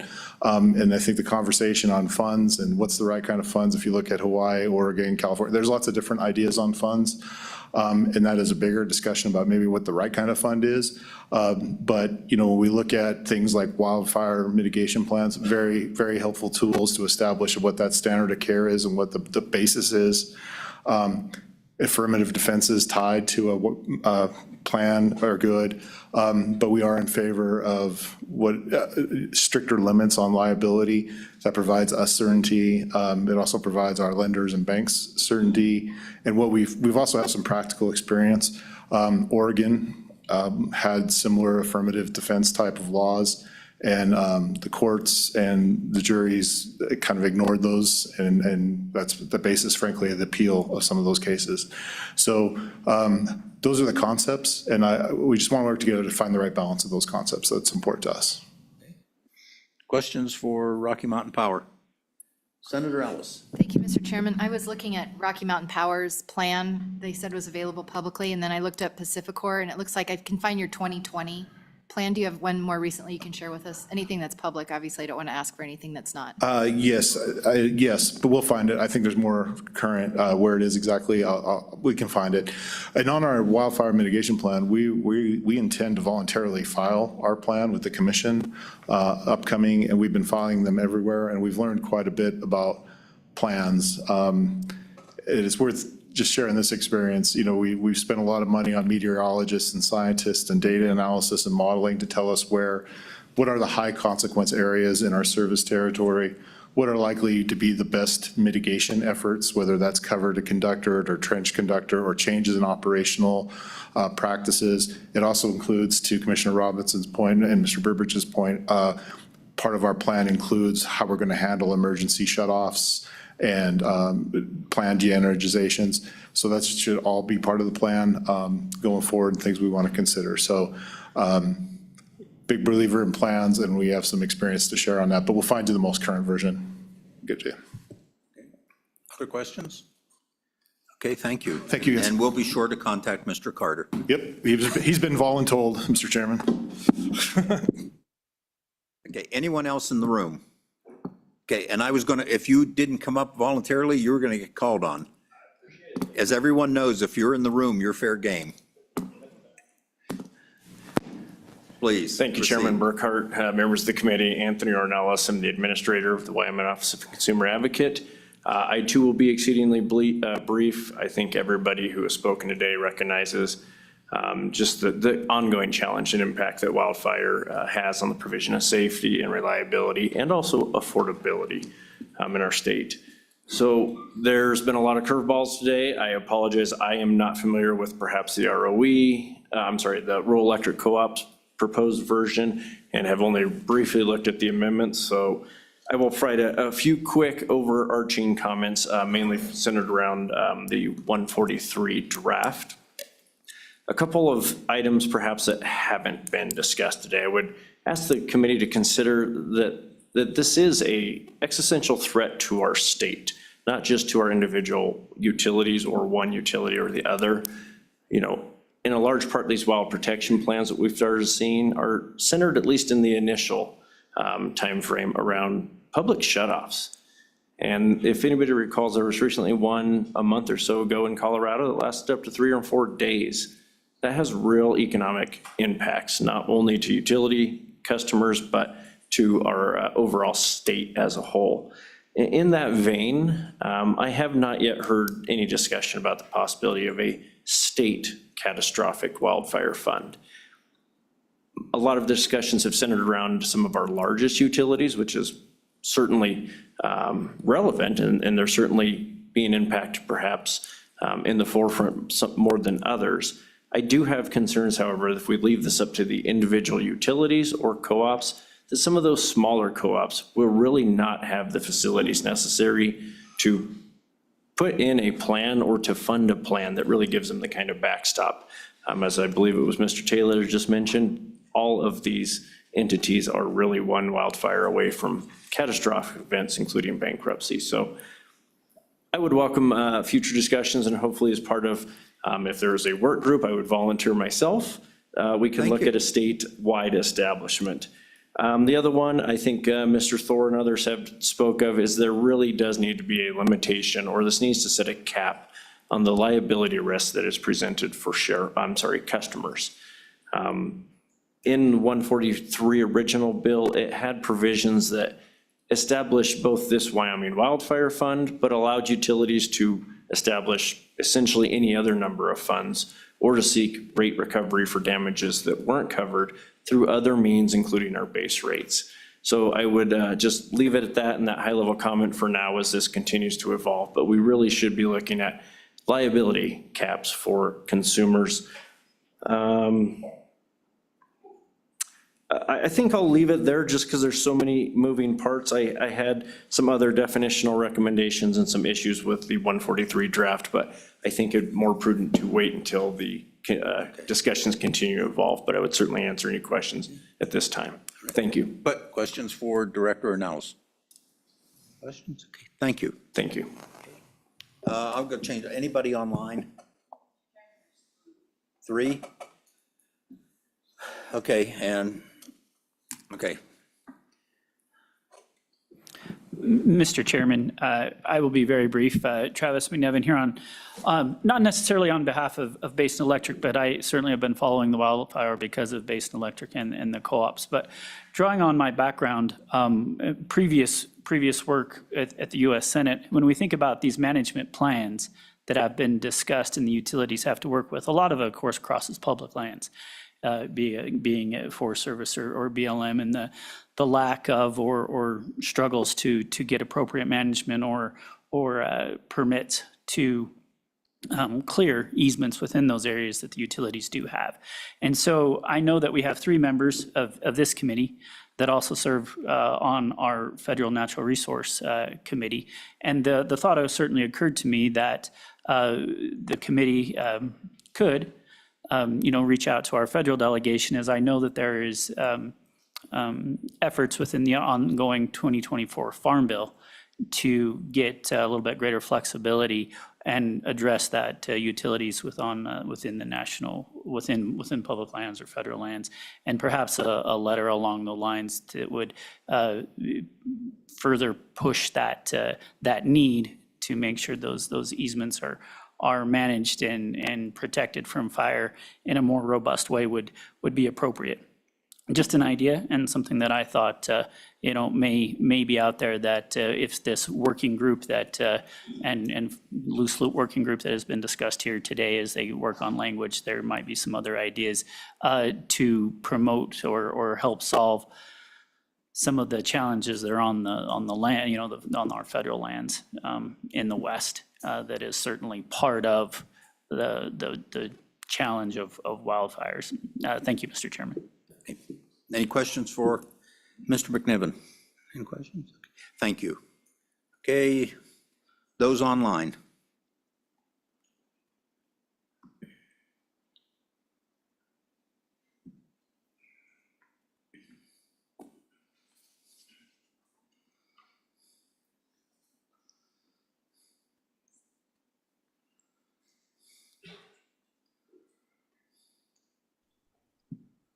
Good afternoon, Mr. Chairman, members of the committee. Can you hear me all right?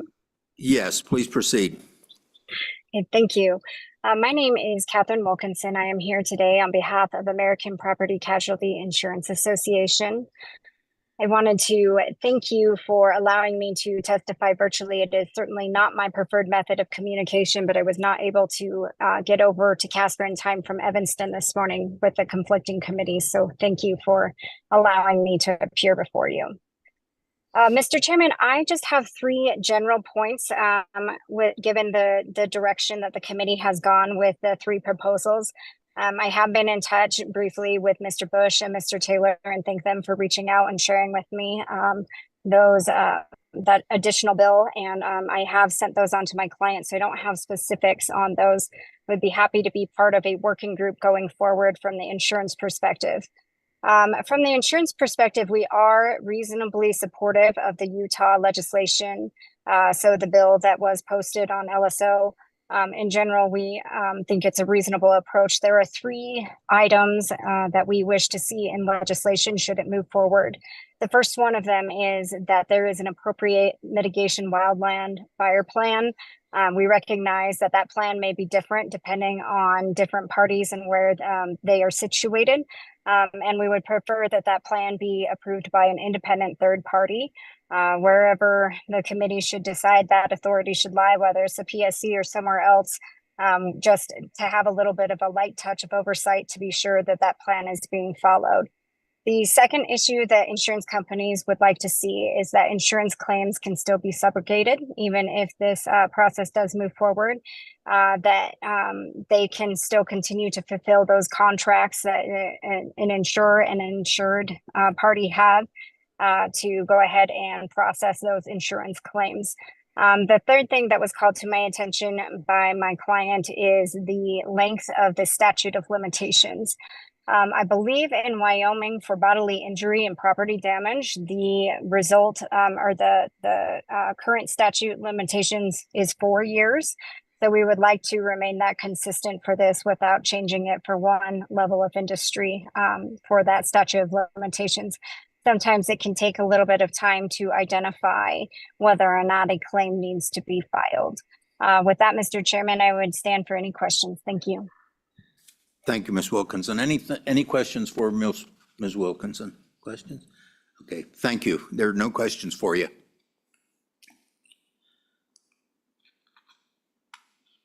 Okay, Mr. Moline. Thank you, Mr. Chairman. Brett Moline, Wyoming Farm Bureau Federation, assuming you can hear me okay? Yes, please proceed. My comments are related to the suggested language hopefully forwarded on to you by Senator Boner that deals with what will be paid for. It seemed to be a little ambiguous that, as an example, if a wildfire destroyed my pasture, I would get paid for the loss of forage this year, but it wasn't clear that I would have to delay use of that pasture for another year to allow the plants to recover, that to get paid for that 2 years worth of forage rather than just one.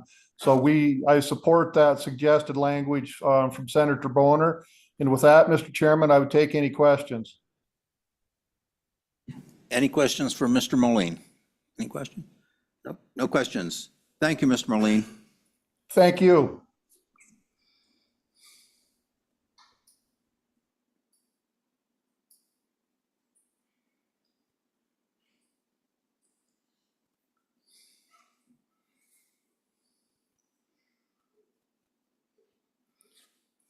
Heather, do we have one more? Okay.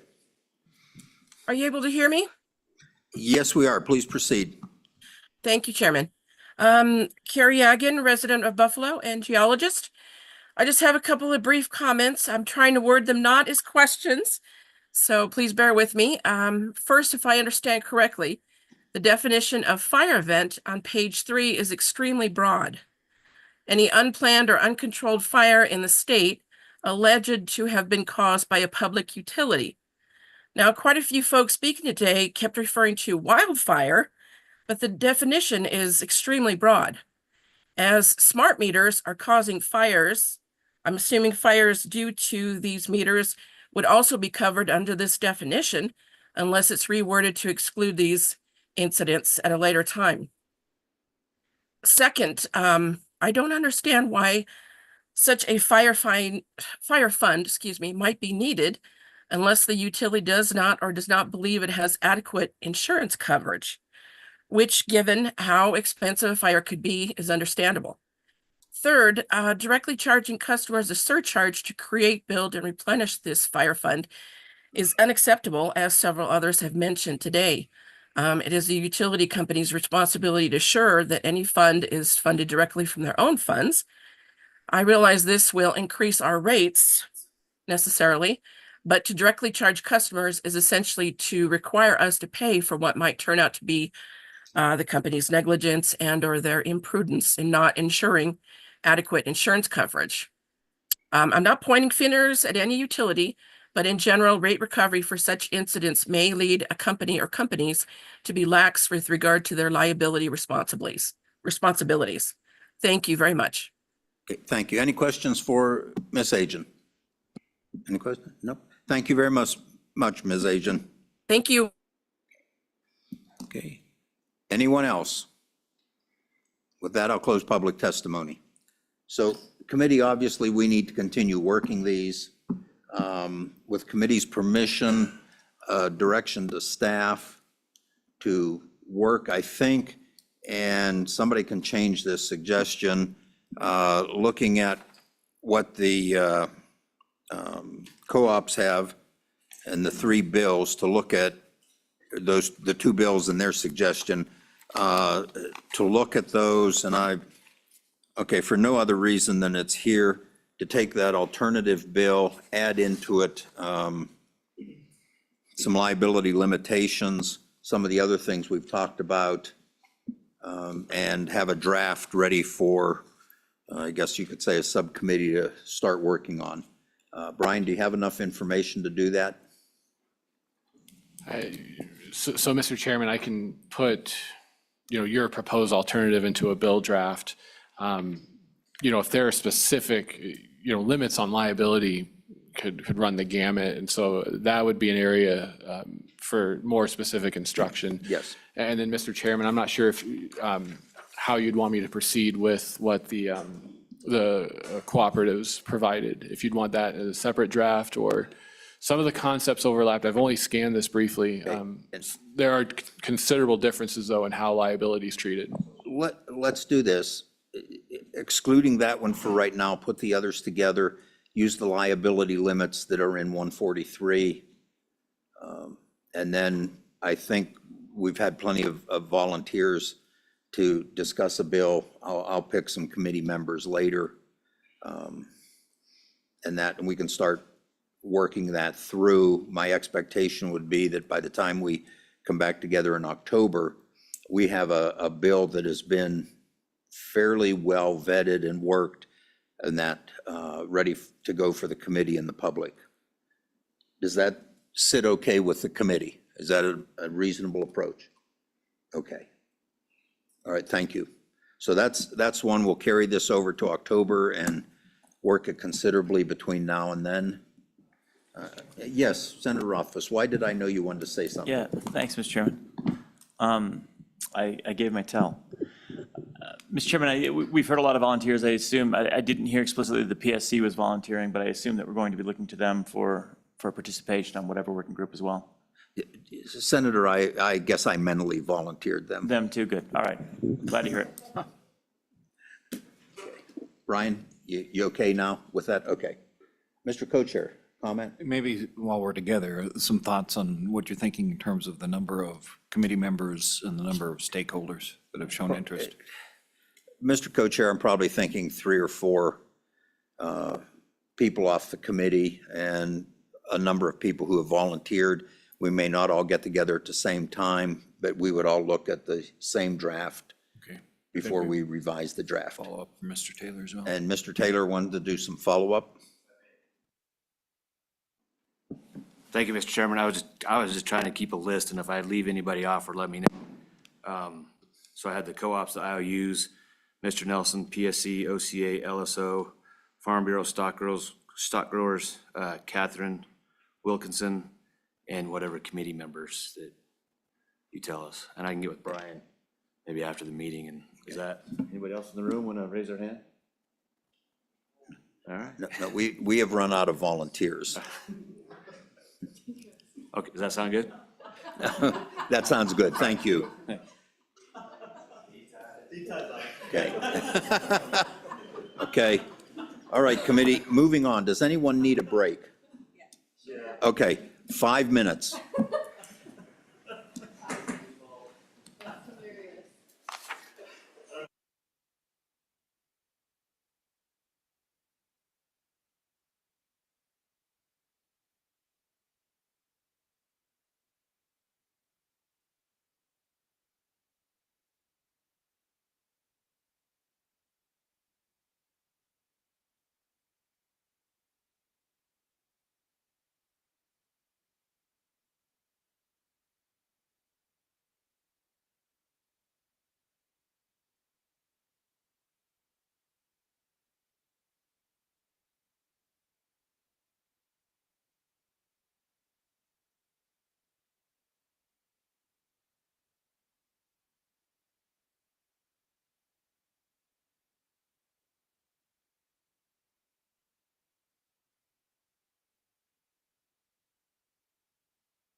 Okay, thank you.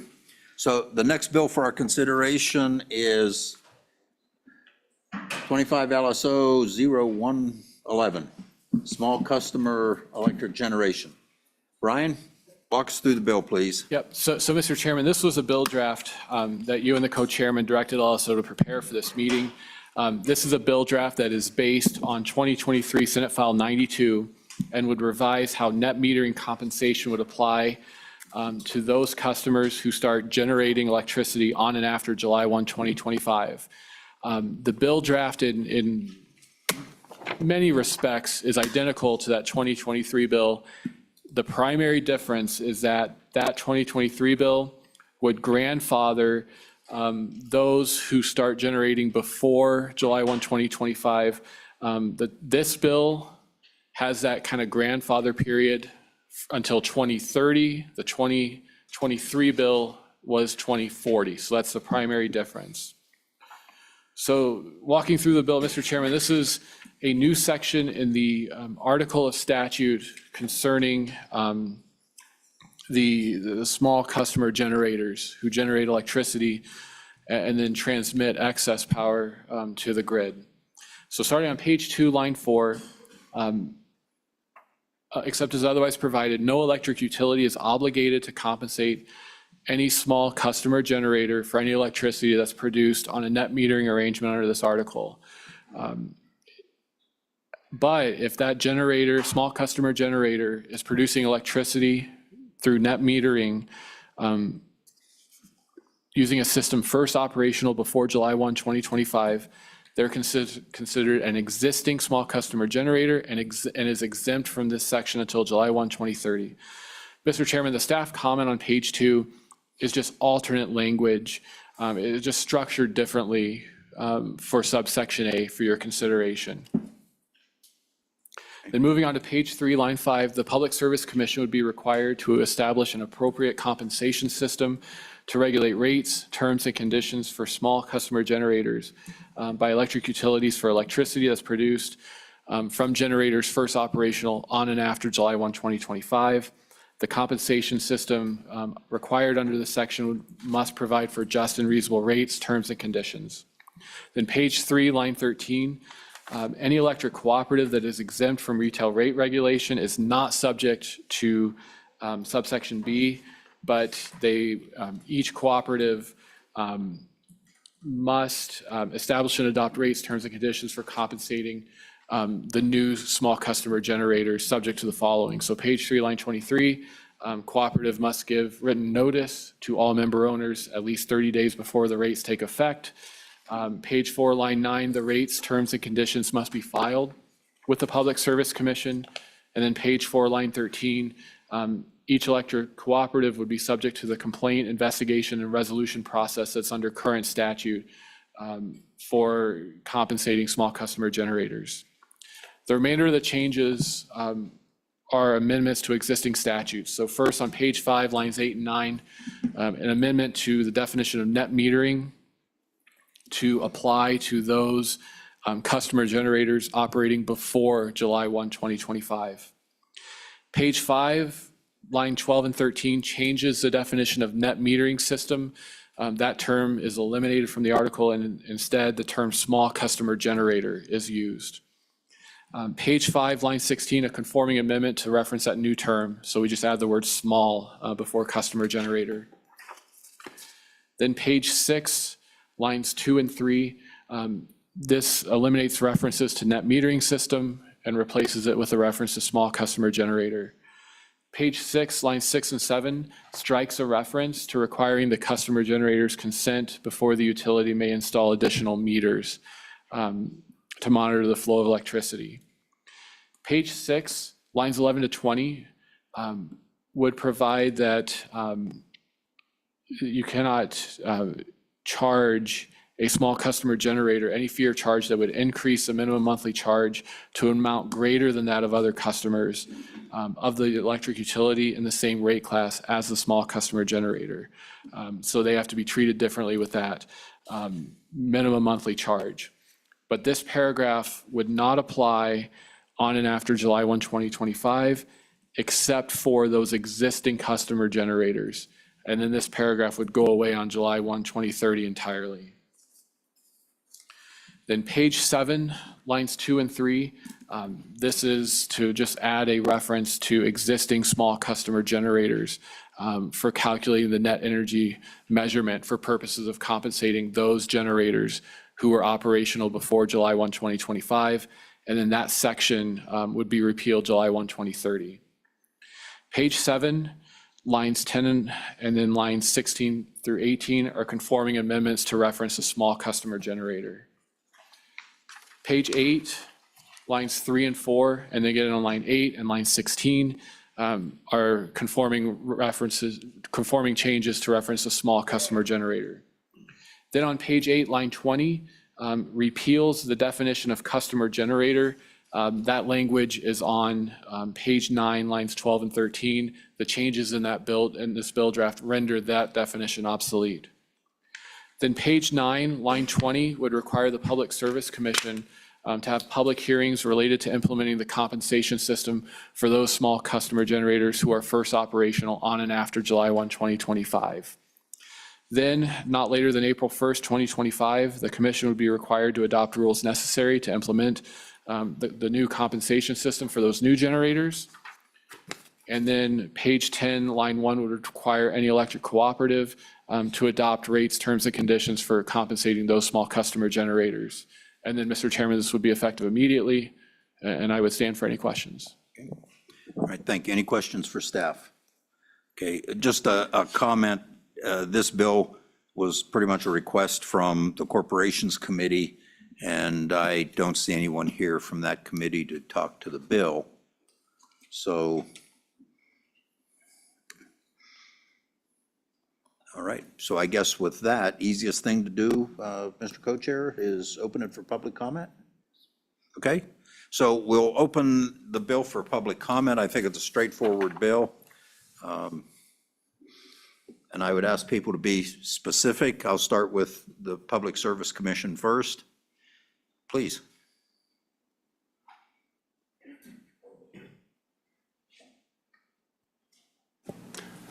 Thank you, Mr. Chairman. Please proceed. I'm Mike Robinson. I'm Commissioner for the Public Service Commission. Yes, you are one of the commissioners, yes. Yes. It's been a long day. Yes, it has. Just very, very briefly, Commission takes no position on this bill, and the only thing I would add to the committee is that we can do everything the bill asks us to do, and we also have the capability to determine if subsidies exist. And that's all I would have on this bill. Any questions for Public Service Commission? Okay. Anyone else in the room? Please, Mr. Ornelas, come on up.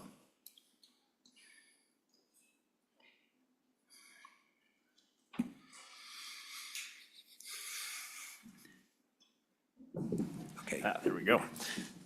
Thank you, Chairman Burkhart. Anthony Ornelas again with Wyoming Office of Consumer Advocate. I will be exceedingly brief on this. I would reiterate Commissioner Robinson's comments. From our reading of this, it adds no language, value, or provisions that I could find in which the commission does not already have the authority to set those rates accordingly. I will say broadly, the OCA is in favor of the general elimination of rate subsidies when it comes to net metering or small generating customers. That can be done through a number of toolboxes that do exist, however, in the rate-making schemes available to us and available to the commission in making such determinations. I would also just offer one broad kind of caution. And again, this can be considered through the Public Service Commission when they determine rates, but we are seeing a slight change. I believe when we originally thought of small generating customers, we were thinking of one-off residential customers, maybe small commercials. They would help to reduce their monthly bill, add a little excess energy to the grid at certain times throughout the year. We are starting to see in some of the larger markets and in Rocky Mountain Power's Utah markets, and now to some extent in the western side of Wyoming, what we are calling virtual power plants. in which there are provisions in which a group or a community of residential or small commercial customers essentially link virtually their individual small generating systems. And it does work to provide a overall benefit to the system and the reduction in the need for new generating resources to meet loads. So I offer that just as a caution or a thought for the committee as it considers this or other net metering bills. And again, I believe that still, though, can be handled through the Public Service Commission under its current toolbox. Thank you. Okay, questions for Mr. Ornelas? Any questions? Okay. And Mr. Ornelas, we do appreciate the office being here on these matters. Thank you. Thank you for having us. Thank you. Okay. Let's go to online. We'll change this up a little bit. Anyone online? Okay, please, admit them.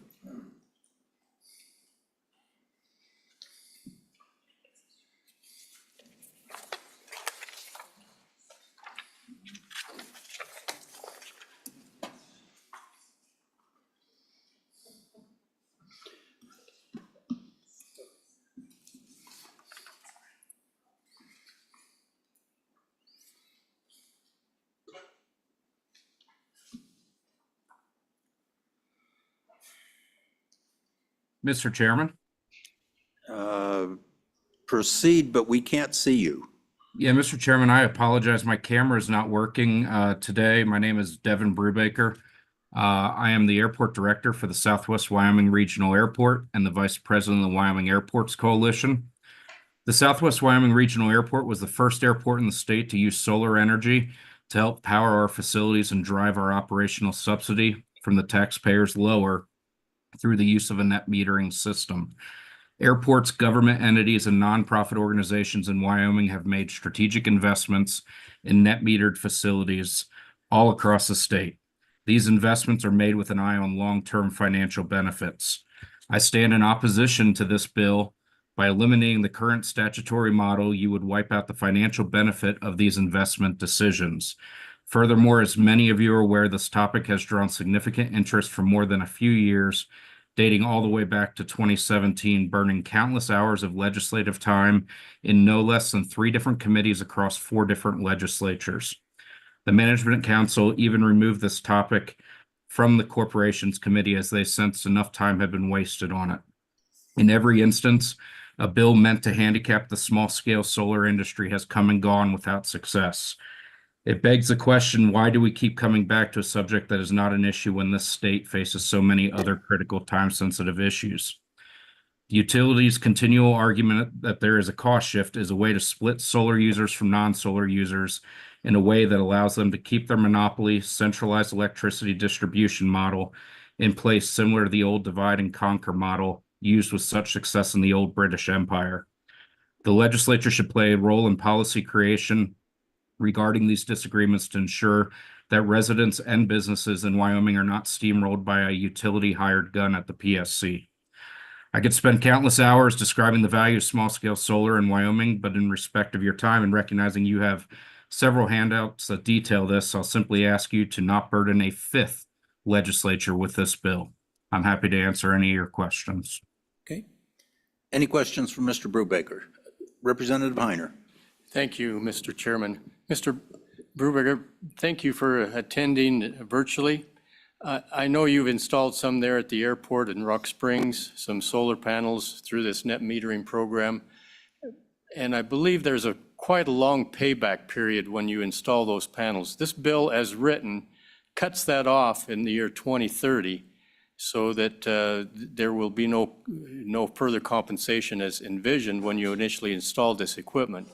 So who will be held to pay that difference now that you can't receive the payback that you had anticipated when you installed that solar system array? Mr. Brubaker?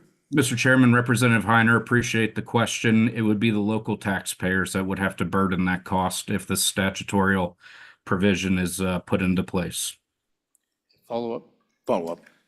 So thank you very much. And there's a number of residential individuals that have done the same thing with most of them with 20-year payback. If we should cut this off at this point, it seems like almost a takings at this point because we're taking that benefit away from them that they had banked on a number of years ago when they installed their solar panels. Is that correct? Mr. Brubaker? Mr. Chairman, Representative Heiner, I would agree 100% with your statement. Okay, any other questions for Mr. Brubaker? Any other questions? Okay, thank you, Mr. Brubaker. Thank you, and I apologize for my camera not working. Have a great evening. Okay, in the room, back to the room. Yes, please. Oh, okay. No, please, you're here. They can wait. Please. Please, your name and that for the record, and proceed. Yes, thank you, Mr. Chairman and committee. My name is Scott Kane. I'm here from Lander, Wyoming, and I'm the owner and operator of a Wyoming-based solar contracting company. Thank you for the opportunity to comment. The small customer electricity generation bill and prior legislation related to net metering were crafted to correct one thing, to reduce the possible cross subsidies that might occur in the case of net metering. In 2021, an independent study was commissioned by a group of Wyoming conservation groups on behalf of their members, who had asked for a clear understanding of whether or not a cost shift actually did exist. The consulting firm Cross Border Energy was selected to conduct this study, and based on their experience conducting net energy metering studies in other states, including some of our neighboring states. The study was conducted in 2021 and 2022 using utility data from Rocky Mountain Power, High Plains Power, and Carbon Power and Light. The findings were highly specific to Wyoming and conclusively showed that to date, rooftop solar did not currently result in a cost shift between net metered customers and other ratepayers at the current levels of net metering participation. This report has been shared widely, and I encourage our legislators to reference it before considering any changes to our current Wyoming net metering rules. From a business perspective, I'd like to make a comment as well. Our business has been operating in Wyoming for 23 years. We have 16 employees in the state, the majority of whom are licensed electricians and electrical apprentices doing solar work throughout Wyoming. The existing system that's been in place since 2001 in Wyoming is simple.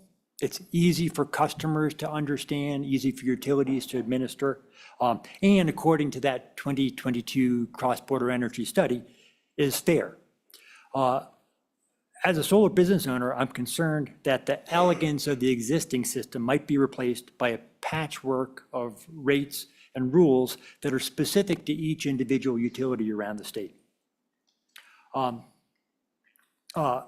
particular concern, getting into a specific within the way the bill is written, the PSC rate-regulated utilities would be subject to new terms and rates that were determined by the Public Service Commission. The utilities that are non-rate regulated by the Public Service Commission would be asked to set their own rates and terms for small customer generation.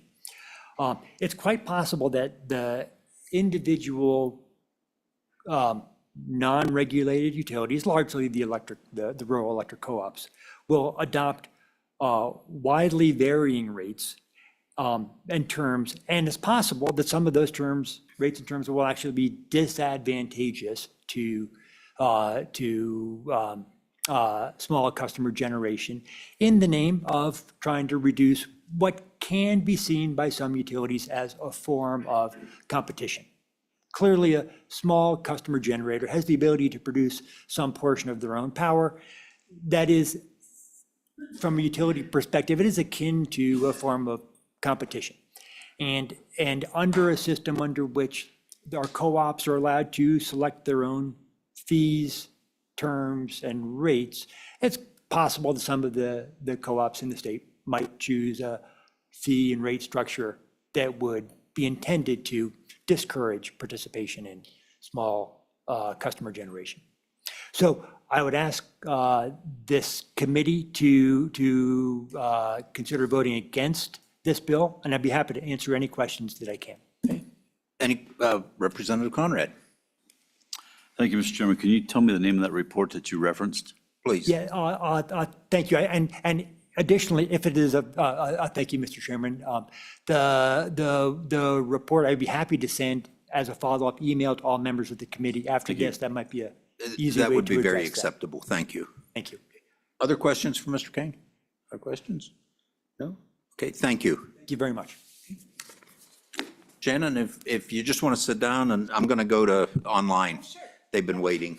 They were nice enough to just hold off for a minute. Thank you.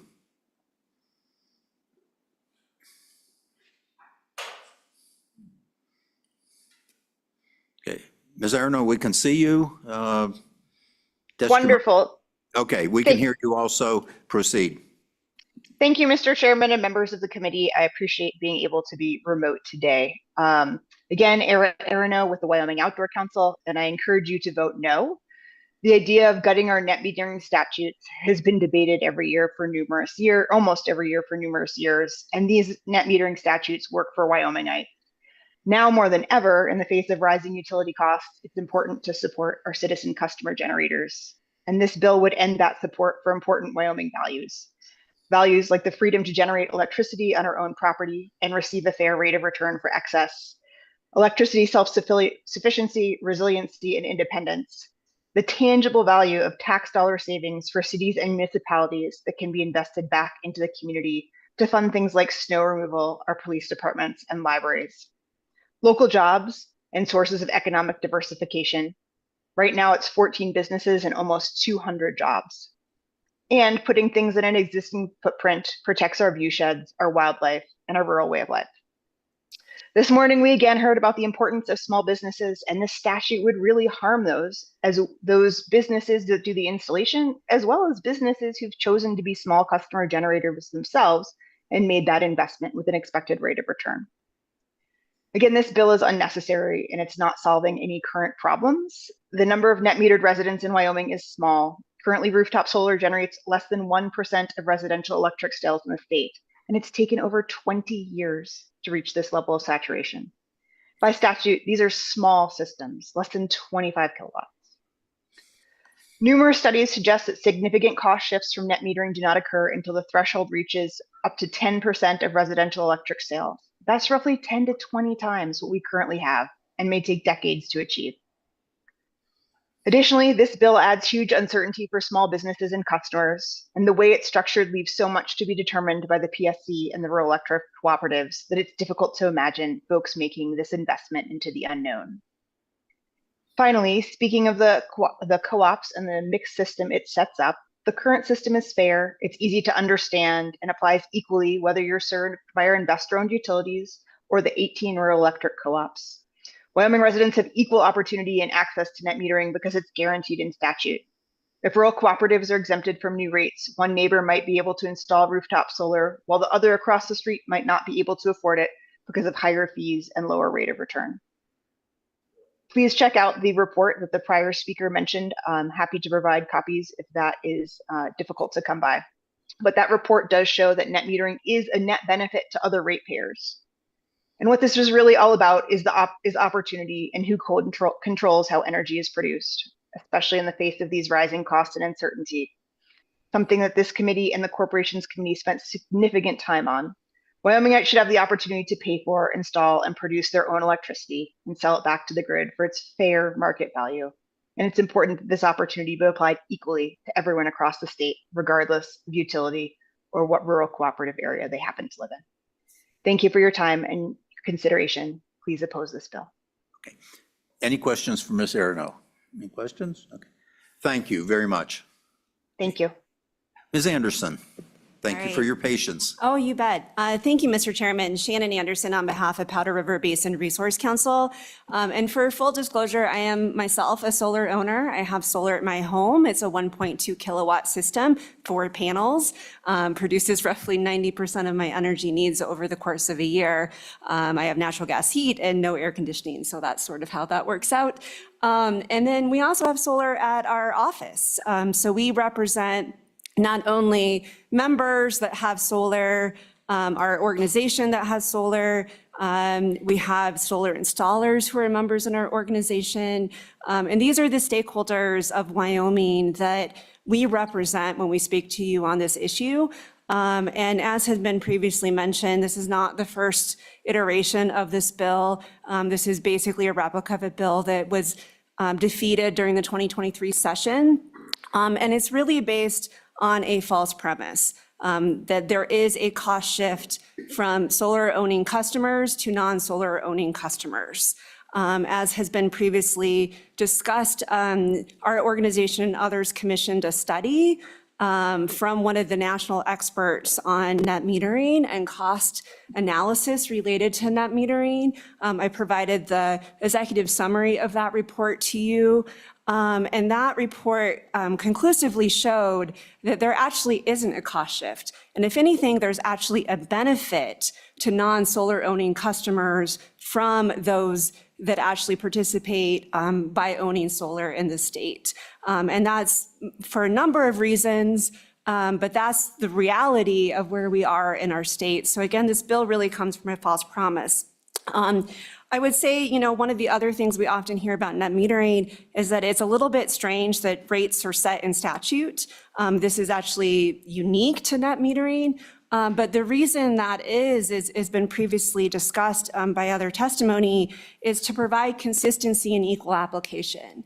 So every utility, whether it's a rural electric cooperative, distribution cooperative, whether it's an investor-owned utility, like my utility, MDU, whoever it is, the rules apply equally. And so if I want to invest in a system where there is a 20 to 30-year payback, I know that regardless of where I live, I'm going to have the same rate of return for that system based on the statutory framework that we have in Wyoming. So that provides consistency, equal application, and it's not discriminatory for residents of the state based on where you live and what utility you're forced to be served by. The other thing I would just mention is that, again, under the false promise of a cost shift, you know, we have seen net metering go away in certain states. We've seen solar compensation get reduced in other states. And so what happens? Do bills of non-solar owning customers get reduced? No. Like, there isn't a cost savings that then is shifted actually to the non-solar owning customers. Who gets that benefit? The utilities, right? So there, you know, the idea that we would pass this bill and non-solar owning customers would actually see reductions on their bills because poof, the cost shift goes away. Again, that's just a false premise of why this bill has been brought before you. To Representative Heiner's point, we do believe this is a regulatory taking related to systems that have already been built. The grandfathering in previous iterations of this bill had been much greater because of that concept. And so we really, if you do move the bill forward, which we encourage you not to, we really do encourage you to look at that grandfathering and to make sure that you're not instituting a regulatory taking and taking away that investment-backed expectation of people that have built solar systems. And then the final point I would mention, Mr. Chairman, is there actually is a pending case before the Wyoming Supreme Court on the net metering statute and interpretation of that statute, and it may be wise for you to wait until the court weighs in to give you additional guidance on what to do. So, thank you. All right, questions for Ms. Anderson? Okay, Representative Heiner. Thank you, Mr. Chairman. Ms. Anderson, you may not be the right one to ask this question to, but recently we had a large rate case last year from one of our utility companies.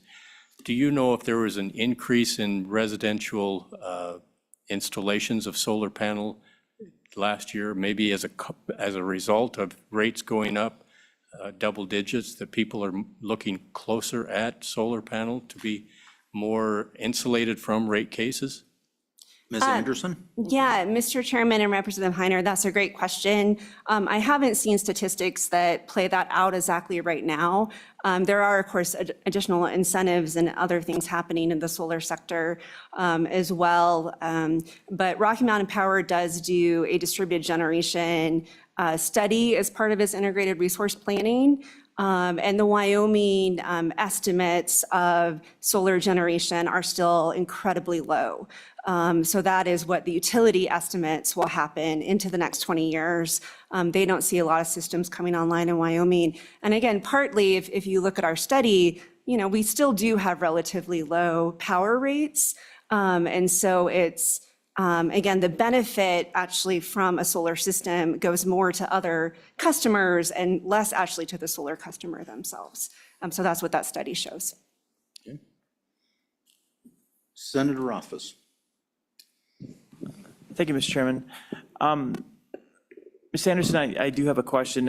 I think there's two different policy considerations. One is what the state looks like right now, which personally, I can't imagine we have any problems, right? Such a small impact. I agree with the analysis on that.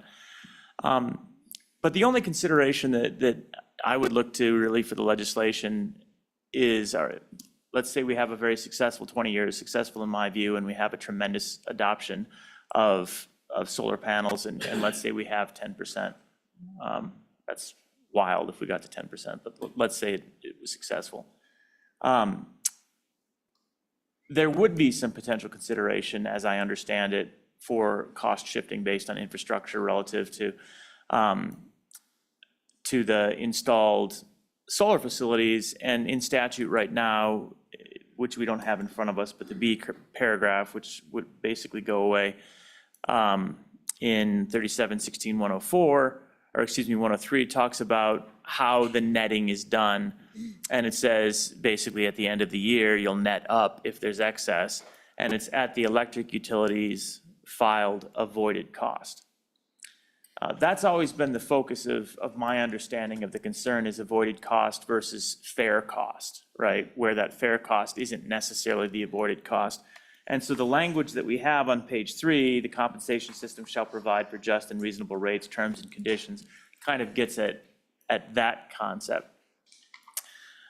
And that's where I come down, is if I were to change it, I would literally change the word avoided cost to have the PSC come up with a just and reasonable rate. And I would say we're done. Do you see any flaws in that analysis? Yeah. Ms. Anderson? Thank you, Mr. Chairman, Senator Rothfuss. A couple of things. First, again, the PSC doesn't provide rate regulation for rural electric cooperatives. And the case actually before the Wyoming Supreme Court deals with a rural electric cooperative that had a major mathematical error in its calculation and evidence presentation to the Public Service Commission. So co-ops aren't perfect, and it's important to have that, again, the statutory framework that we have that is consistent and equal across all utilities. So that's, I think, the first point. And then the second point is, again, I think there is a penetration level at some stage that maybe there is a cost shift. And in fact, Cross Border Energy, which is the consultant we've worked with, had a different conclusion in California, for instance, based on what is going on in California. But we're years, I mean, decades potentially away from having that to be an issue here in the States. So it's not an issue. And what you do is you take away the opportunity, you take away the freedom, you take away, again, the small businesses that are depending on the system. And so the cost and the burden of passing this bill is so much greater than whatever benefit you would get out of it. Follow up? Yeah, and so my interest is clearly not in eliminating it, limiting it, diminishing it, or anything along those lines, but I think there is an interest from a policy standpoint in having the statute be what it should be, whatever that is. Assuming, again, so if we achieve the 10%, and I don't remember what the penetration is in California, but it sounds like it's substantial enough that they've seen that effect.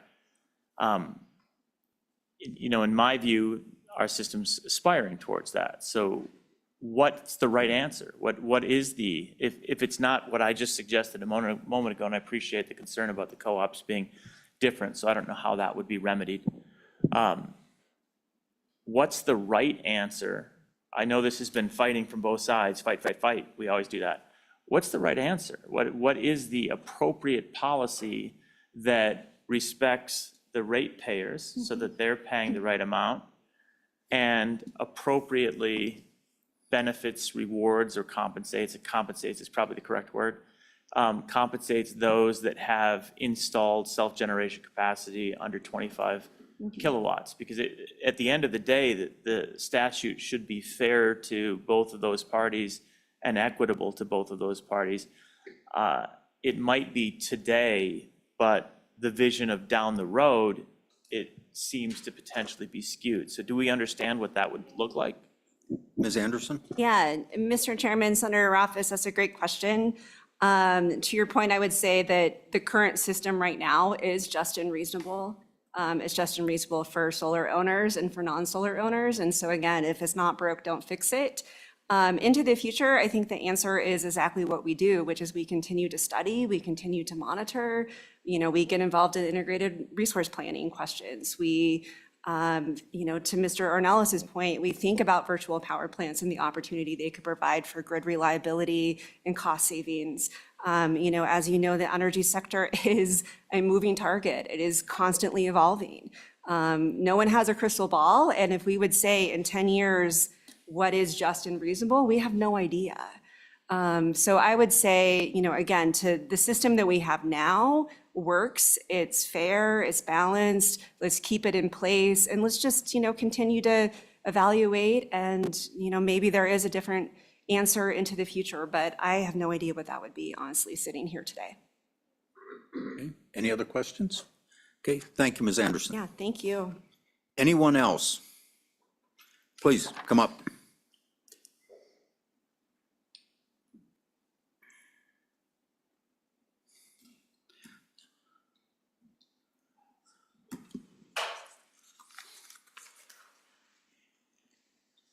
Okay. So.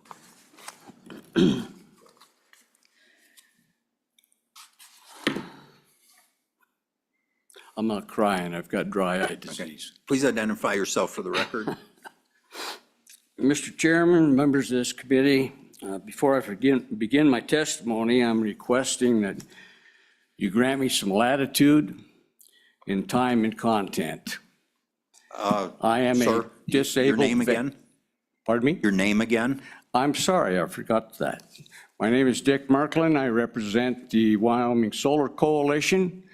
Currently have about 300 members within the state, mostly in the Cheyenne area, but also in the northwest, northeast, the southwest, and central part of Wyoming. And I'm working on another 400 as we speak. So, Mr. Merklin, I'm going to ask you to stick to this bill.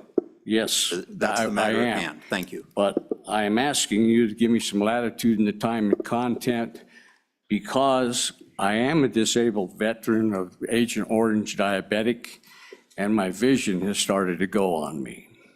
So proceed. And I had to do this in size 20. I don't have any long-term memory anymore. I have lost my short-term memory. So I have written remarks that I hope that you'll let me. Please proceed. Okay.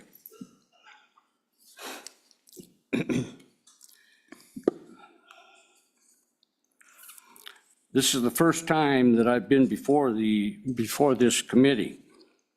And I find it rather odd that a minerals committee is concerning itself with an electrical energy issue, especially the net metering controversy that has been festering since the summer of 2017, I believe. I got my solar in 2019. And that was the first meeting I attended in November at the Liquor Commission in Cheyenne. The Corporations Committee has always taken the lead on this very contentious issue, with the senator from Lander leading the charge to dismantle the statutes that have been working well since July of 2001. This coalition goes on record in the past and today as being totally opposed to any changes, deletions, or any other verbiage that will lead to the elimination of net metering statutes known as Wyoming Statutes 3716-101 through 3716-104. In addition, we are totally opposed to the current working draft that you all have been discussing in this meeting, known as 25 LSO-0111, version number 5, entitled Small Customer Electricity Generation, which is just a fancy name for net metering. The current draft is nothing more than a resurrection of a very bad Senate bill known as SF-92 that was presented in the 2023 legislative session by the senator from Lander. This draft is almost verbatim to that terrible bill. One of the few things that changed was the sunset portion. SF-92 had an ending date of July 1st, 2039, not 40. In addition, there has been a new section created known as Section Wyoming Statute 3716-105. That is 4 pages long. It is equally as bad, if not worse than SF-92. Basically, the entire draft is similar to all of the previously submitted drafts and bills that have come up since the summer of 2019. All of them have one thing in common. They've wanted to eliminate the net metering statutes. None of them have passed. In fact, when SF-92 was heard in the House subcommittee, it never even received a motion to vote on it. That's how bad a bill it was. Likewise, the version of this bill died in committee in 2022 session for a lack of a motion to vote on it.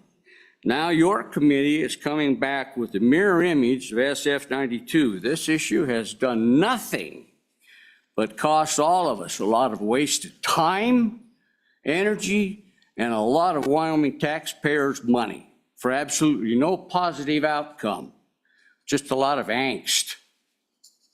The reasons are many as to why this draft bill is so bad.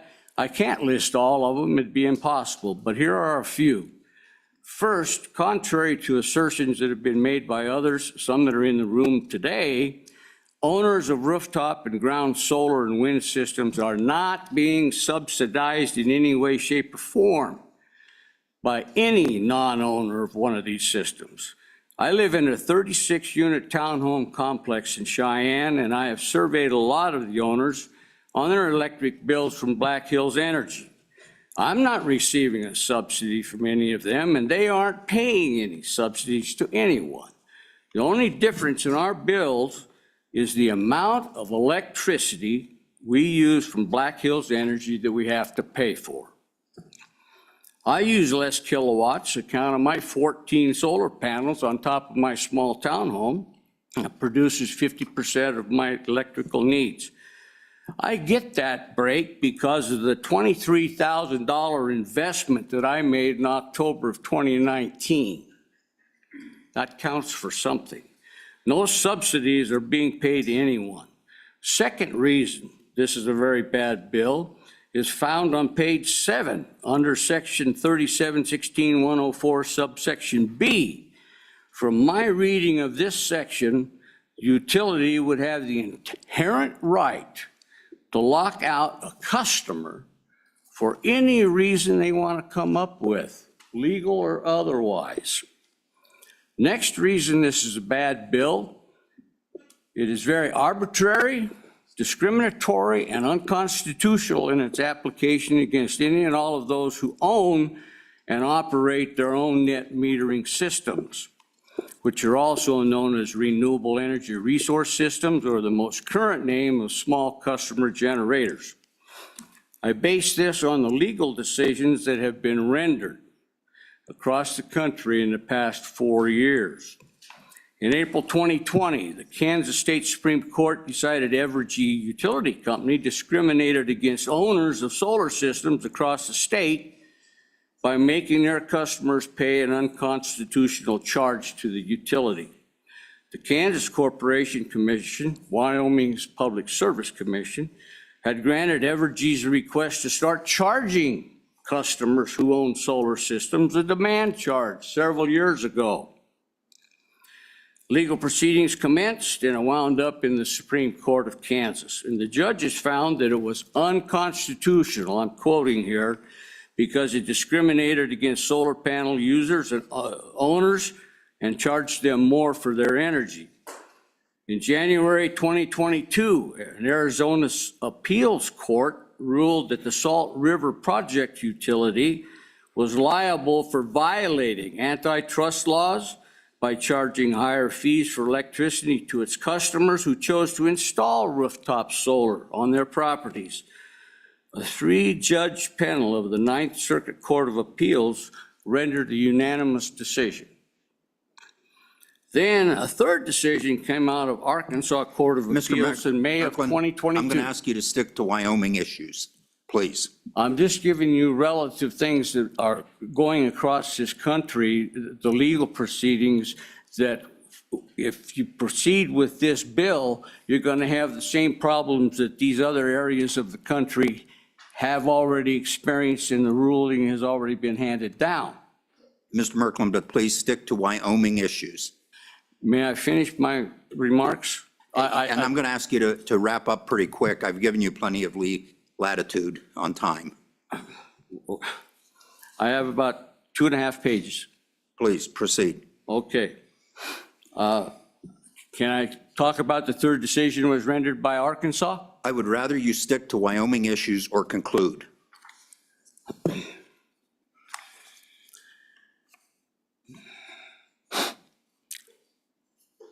I believe that we've talked about Utah today, we've talked about California. I'm only asking you for the latitude to give me that I can cite this last case, because it does concern itself regarding what Senator Rothfuss was discussing with regards to how to apply these different things. The Arkansas ruling, it came out that the Public Service Commission down there came up with a very unique ruling when they were charged with setting up reasonable and just rates for these customers. The commission instituted the net metering customers would be credited for excess energy, just like we are in Wyoming.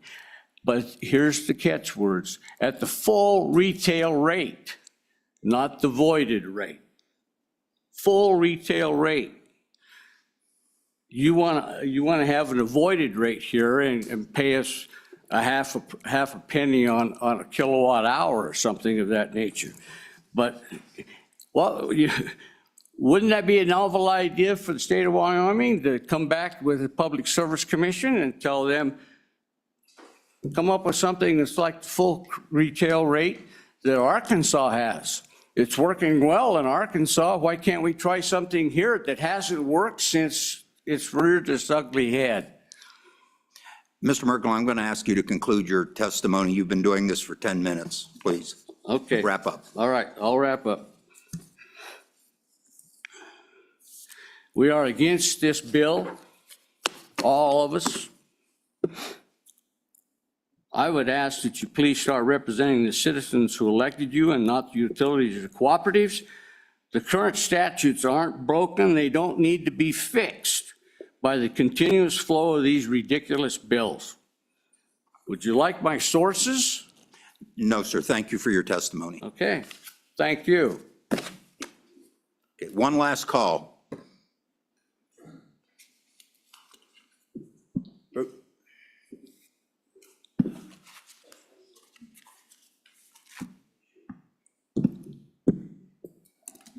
Okay, so I will give all of you fair warning. Be brief, be quick, because I will cut off testimony. Representative Knapp is trying to be at 2 meetings at once. I'll tell you right now, at 4 o'clock by my calendar, we're done with the public testimony. Okay, Mr. Chairman, I'll be as succinct and quick as I can be. David Bush with Black Hills Energy. We are in favor of this legislation.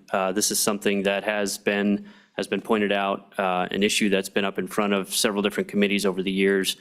I think there are several points to look to. This is the only rate making that's done in statute. That's a policy decision made by the legislature to favor one source over another.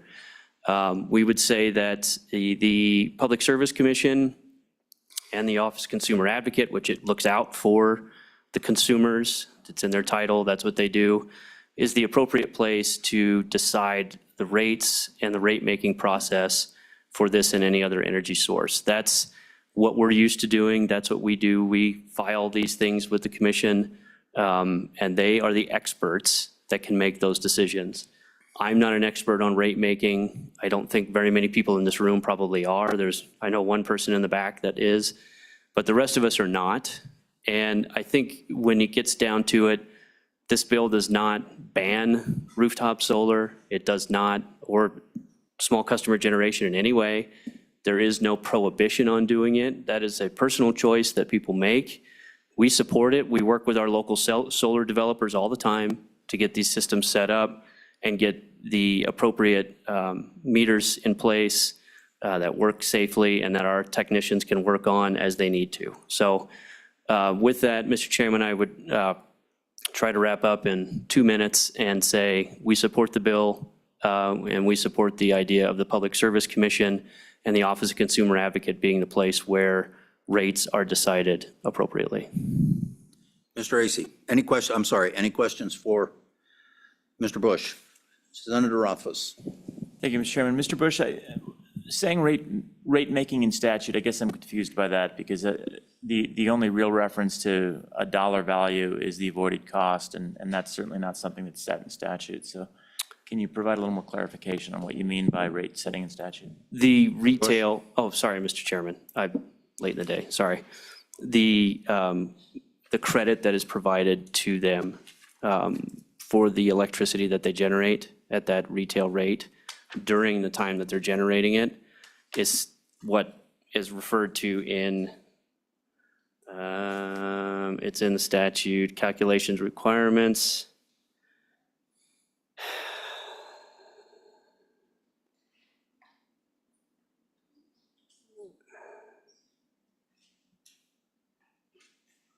I'll have to find it, sir.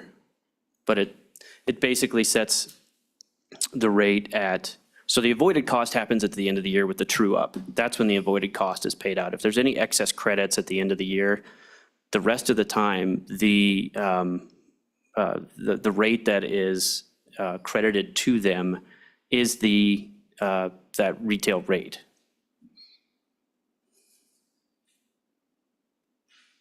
Mr. Chairman? I guess that's what I'm missing. I mean, it isn't a rate, as I understand it. It is a kilowatt for kilowatt hour. I mean, kilowatt hour for kilowatt hour. So no rate is associated with it.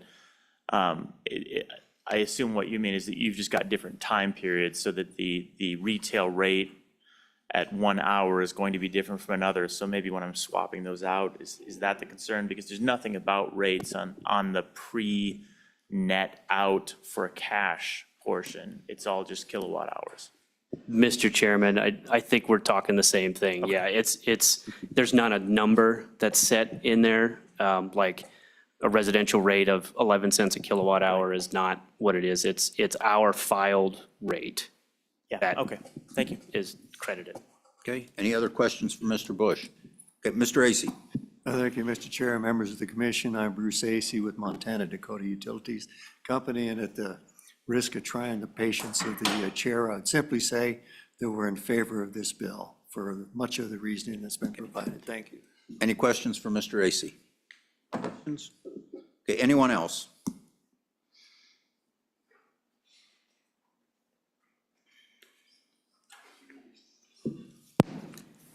Yes, thank you, Mr. Chairman and committee. My name is Stacy Schmid, and I'm an owner of a small solar company here in Wyoming. We're based out of Casper, but we do work the entire state. I know you guys all understand the value of your small businesses, so I don't need to go into that. But we're against this bill because it will discourage people installing these small generating systems. There is currently not any cost shifting, which we encourage you all to look at that cross borders report.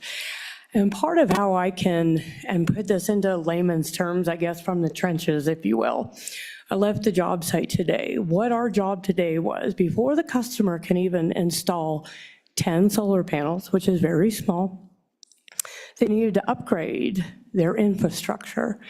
That does not come at cost to anybody but them, the solar customer. And that's what's happening right now. And so sorry I came in from the job site, but I appreciate this time to comment. And as far as avoided costs and the truing up at the end of the year, that's not really much of a matter, because we try to size solar systems so that you are not overproducing, because that becomes like, if you overproduce and it's December 31st, end of the calendar year, you're talking you might get a couple cents per kilowatt, and that just makes system payback slower. So it's really a negligible argument, we believe. And the system is very fair, very easy to understand. It's across the board. And really, I think this is how solar makes sense, is the way we are implementing it right now. It's fair across the board and working congruently with our fossil fuels.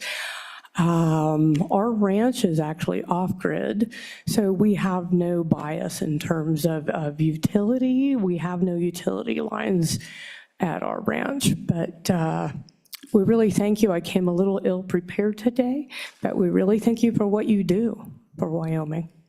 Thank you. Any questions? Any questions? Okay. I think we have time for one more quick one.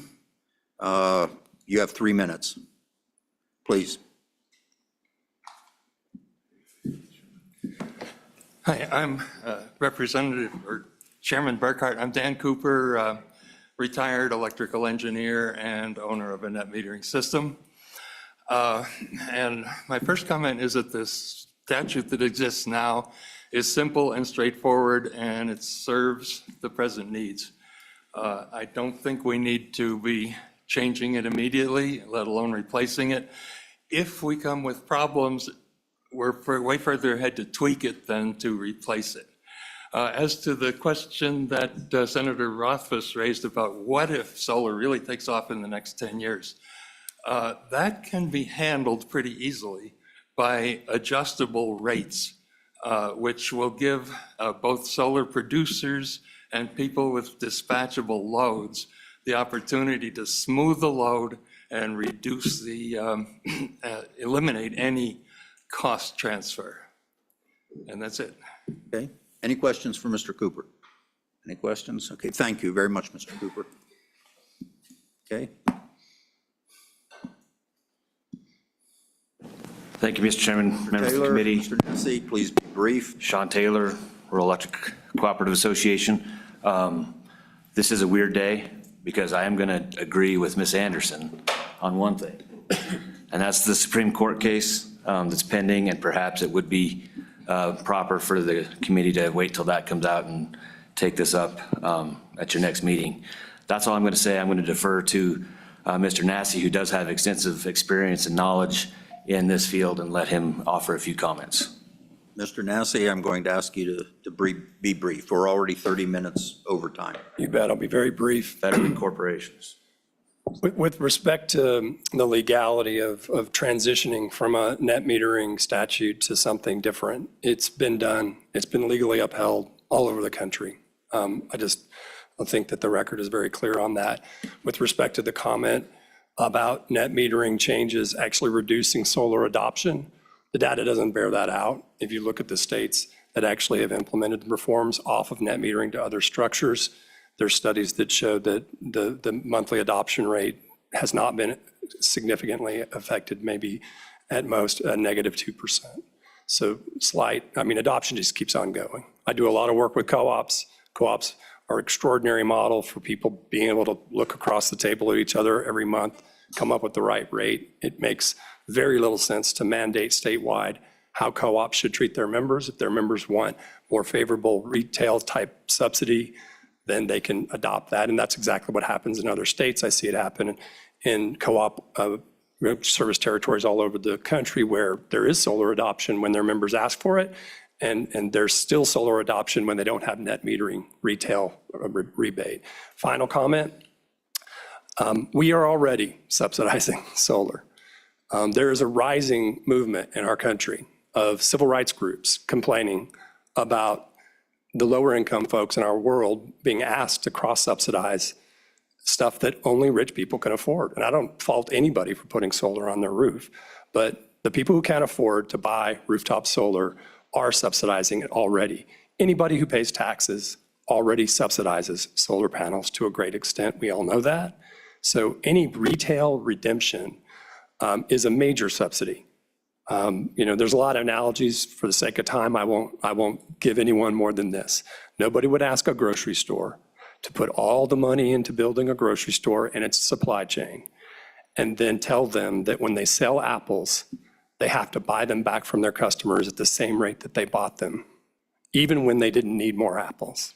Because many of these solar resources may not be needed when they actually are netting out to the grid.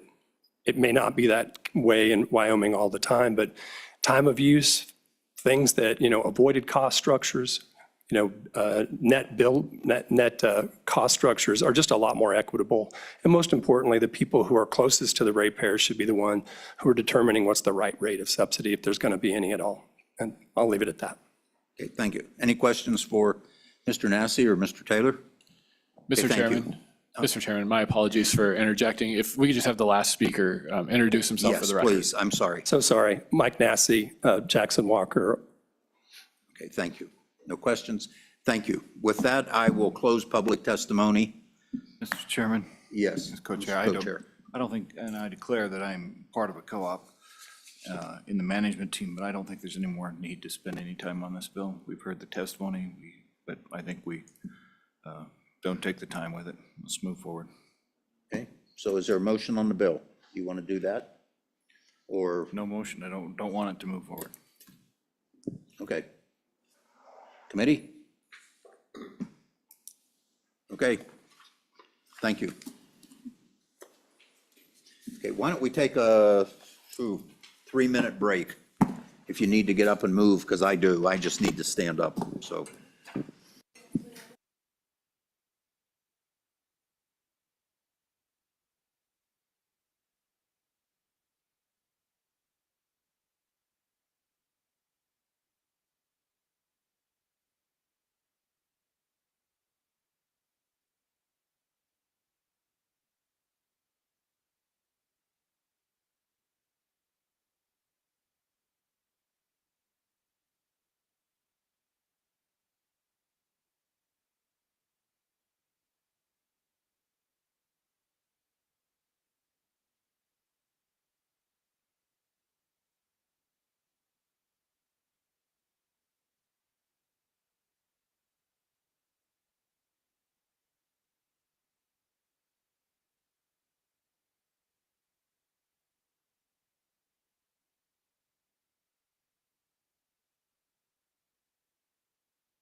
can we come back to order?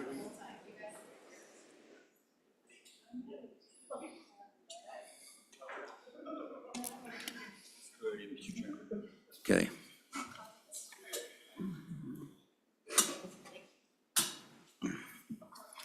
Okay. They'll come back. I'm starting without them.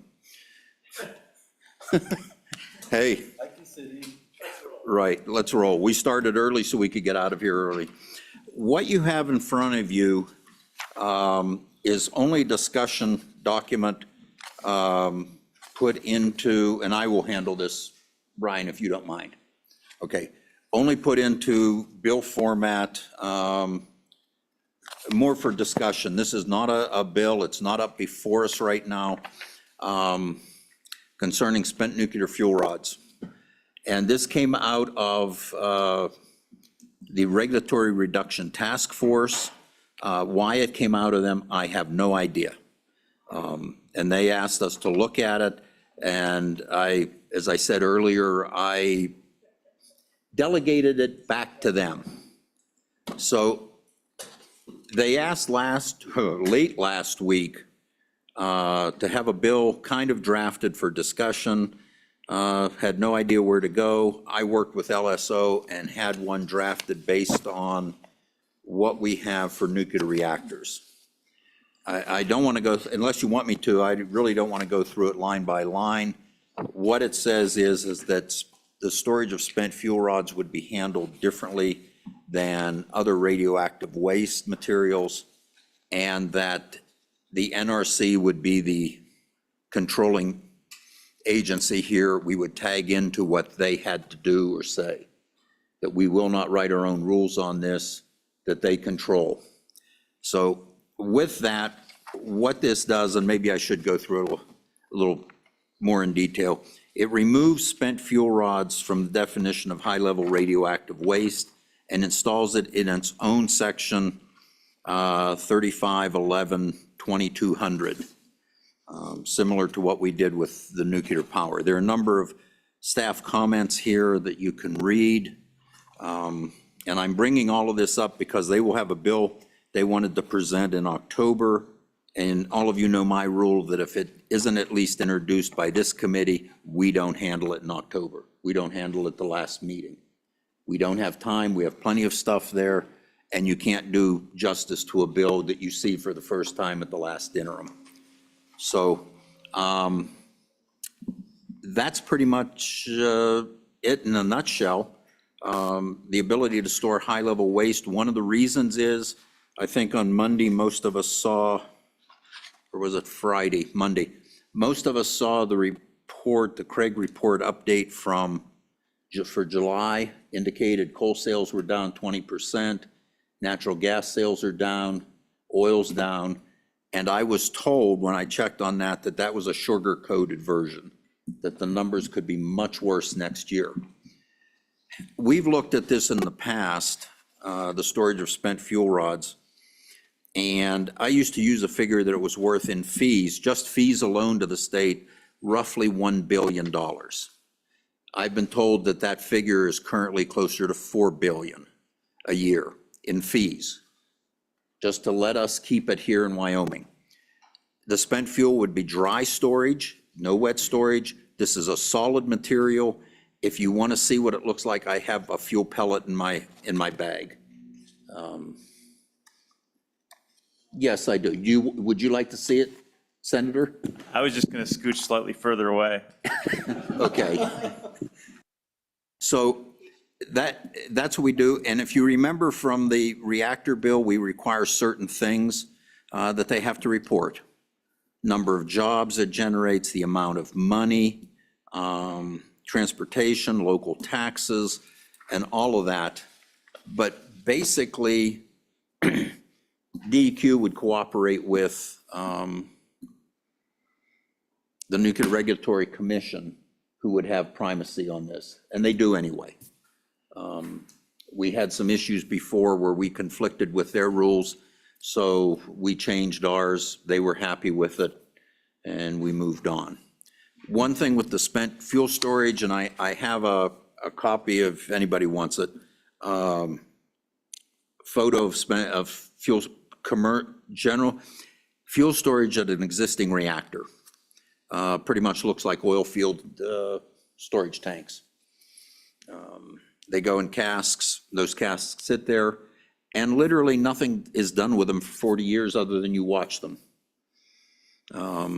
Very safe storage, there's never been an accident with them.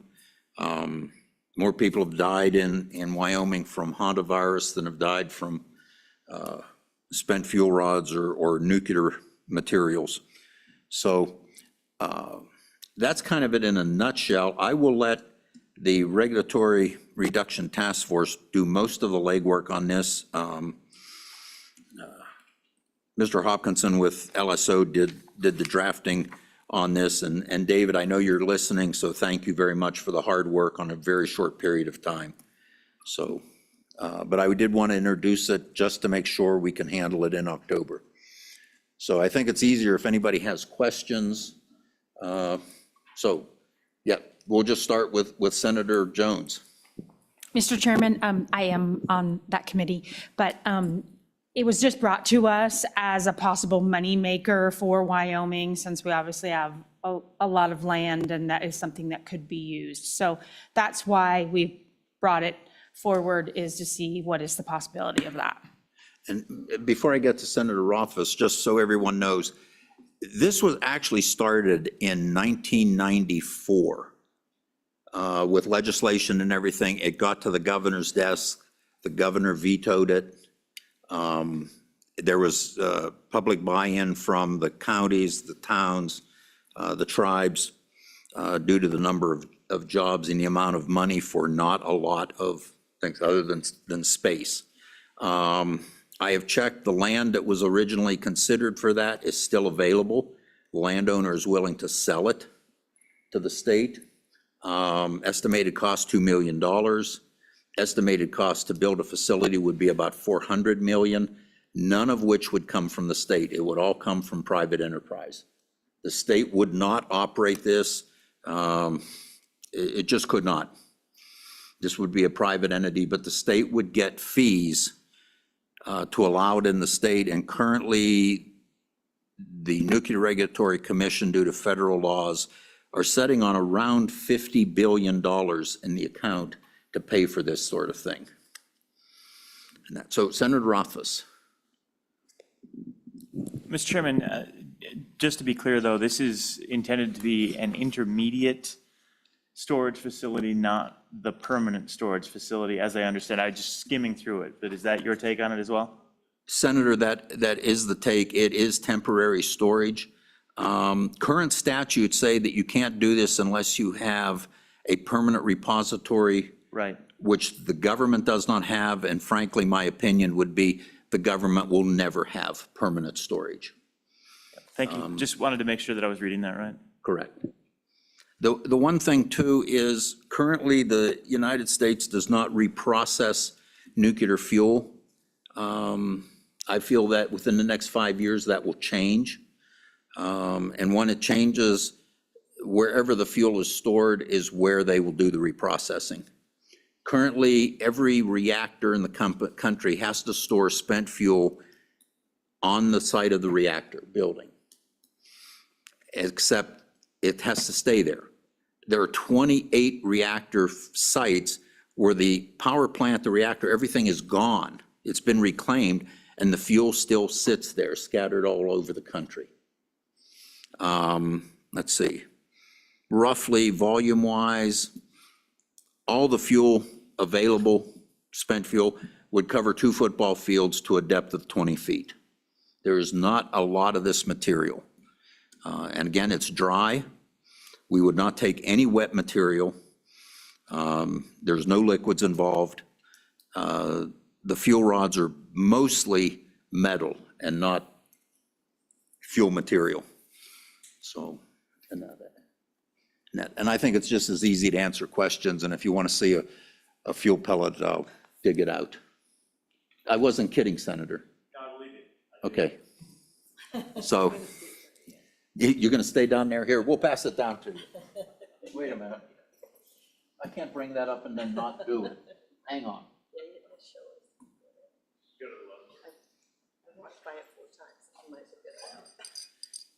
Pass that down to the senator. You ought to see what my garage looks like. So, okay, so any questions on this? Because we will see some sort of formal bill draft at our October meeting. So I got that on an airplane. You brought it on an airplane? Yeah, it was in carry-on luggage. Claim it as heart medicine? No, I didn't say anything. They just let it go through.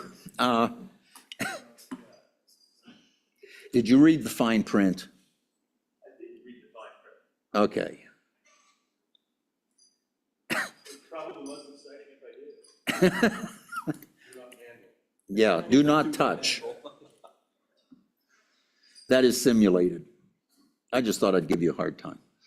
So, any questions on that? Anything you want to know before we see this come October? I would ask you to read through the information.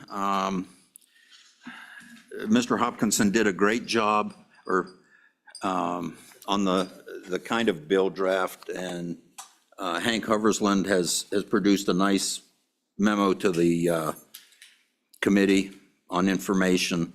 There are two pending things you need to know of, and look at the staff comment, that there are two current cases of wondering even if the NOC has jurisdiction over the material.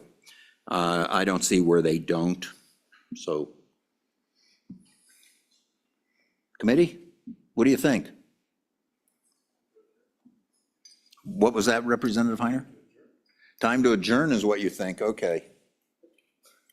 All right, anybody else? Yes, Senator. I would just note that the last time this was considered by the Minerals Committee, which I think was 2019 or 2018, we also had a discussion about, rather than having intermediate storage, utilizing thorium nuclear reactor technology to burn the waste, so to speak, and utilize it as a resource rather than a waste stream. We'd actually receive the same revenue if we were to set that up. And there was some enthusiasm about that, but required some investment, and obviously we struggle with some of those types of concepts. So we have chatted about this, and I think you weren't on minerals then. I think that was when you were on approps, if I'm not mistaken. Yes, and there was a subcommittee that came off of minerals. That was way back to look when. at it. Yeah. That was in 2019. If anyone would like the report. Yeah. I'll give you where it is. I'll send you the link to it. Yeah, good, thanks. Yeah, there was some good work done there. Thank you. Okay, so do you have enough information, do you think, to get ready for October on this? Okay, all right, so that covers that one. Staff? Yeah, Mr. Chairman, one matter not on the agenda. Please. You know, historically, every year this committee has considered its final meeting a bill draft concerning updates to the cease and transfer priority list. Just would welcome, direction on that. I would make one note. Okay, let's take that one first. Prepare that draft. That we have to do that every year, so. So, Mr. Chairman, and the wrinkle this year is, every year that bill says that the department has until October 15th to submit that report to Minerals. The meeting is October 8th and 9th, so just wanted to, I guess, put that out there. Okay. Mr. Parfit, Director Parfit, can you get it to us before the 15th? Okay. All right. You could probably get it to us tomorrow if we really wanted it. Okay. Okay. So, Brian, run down through what we did today. Okay.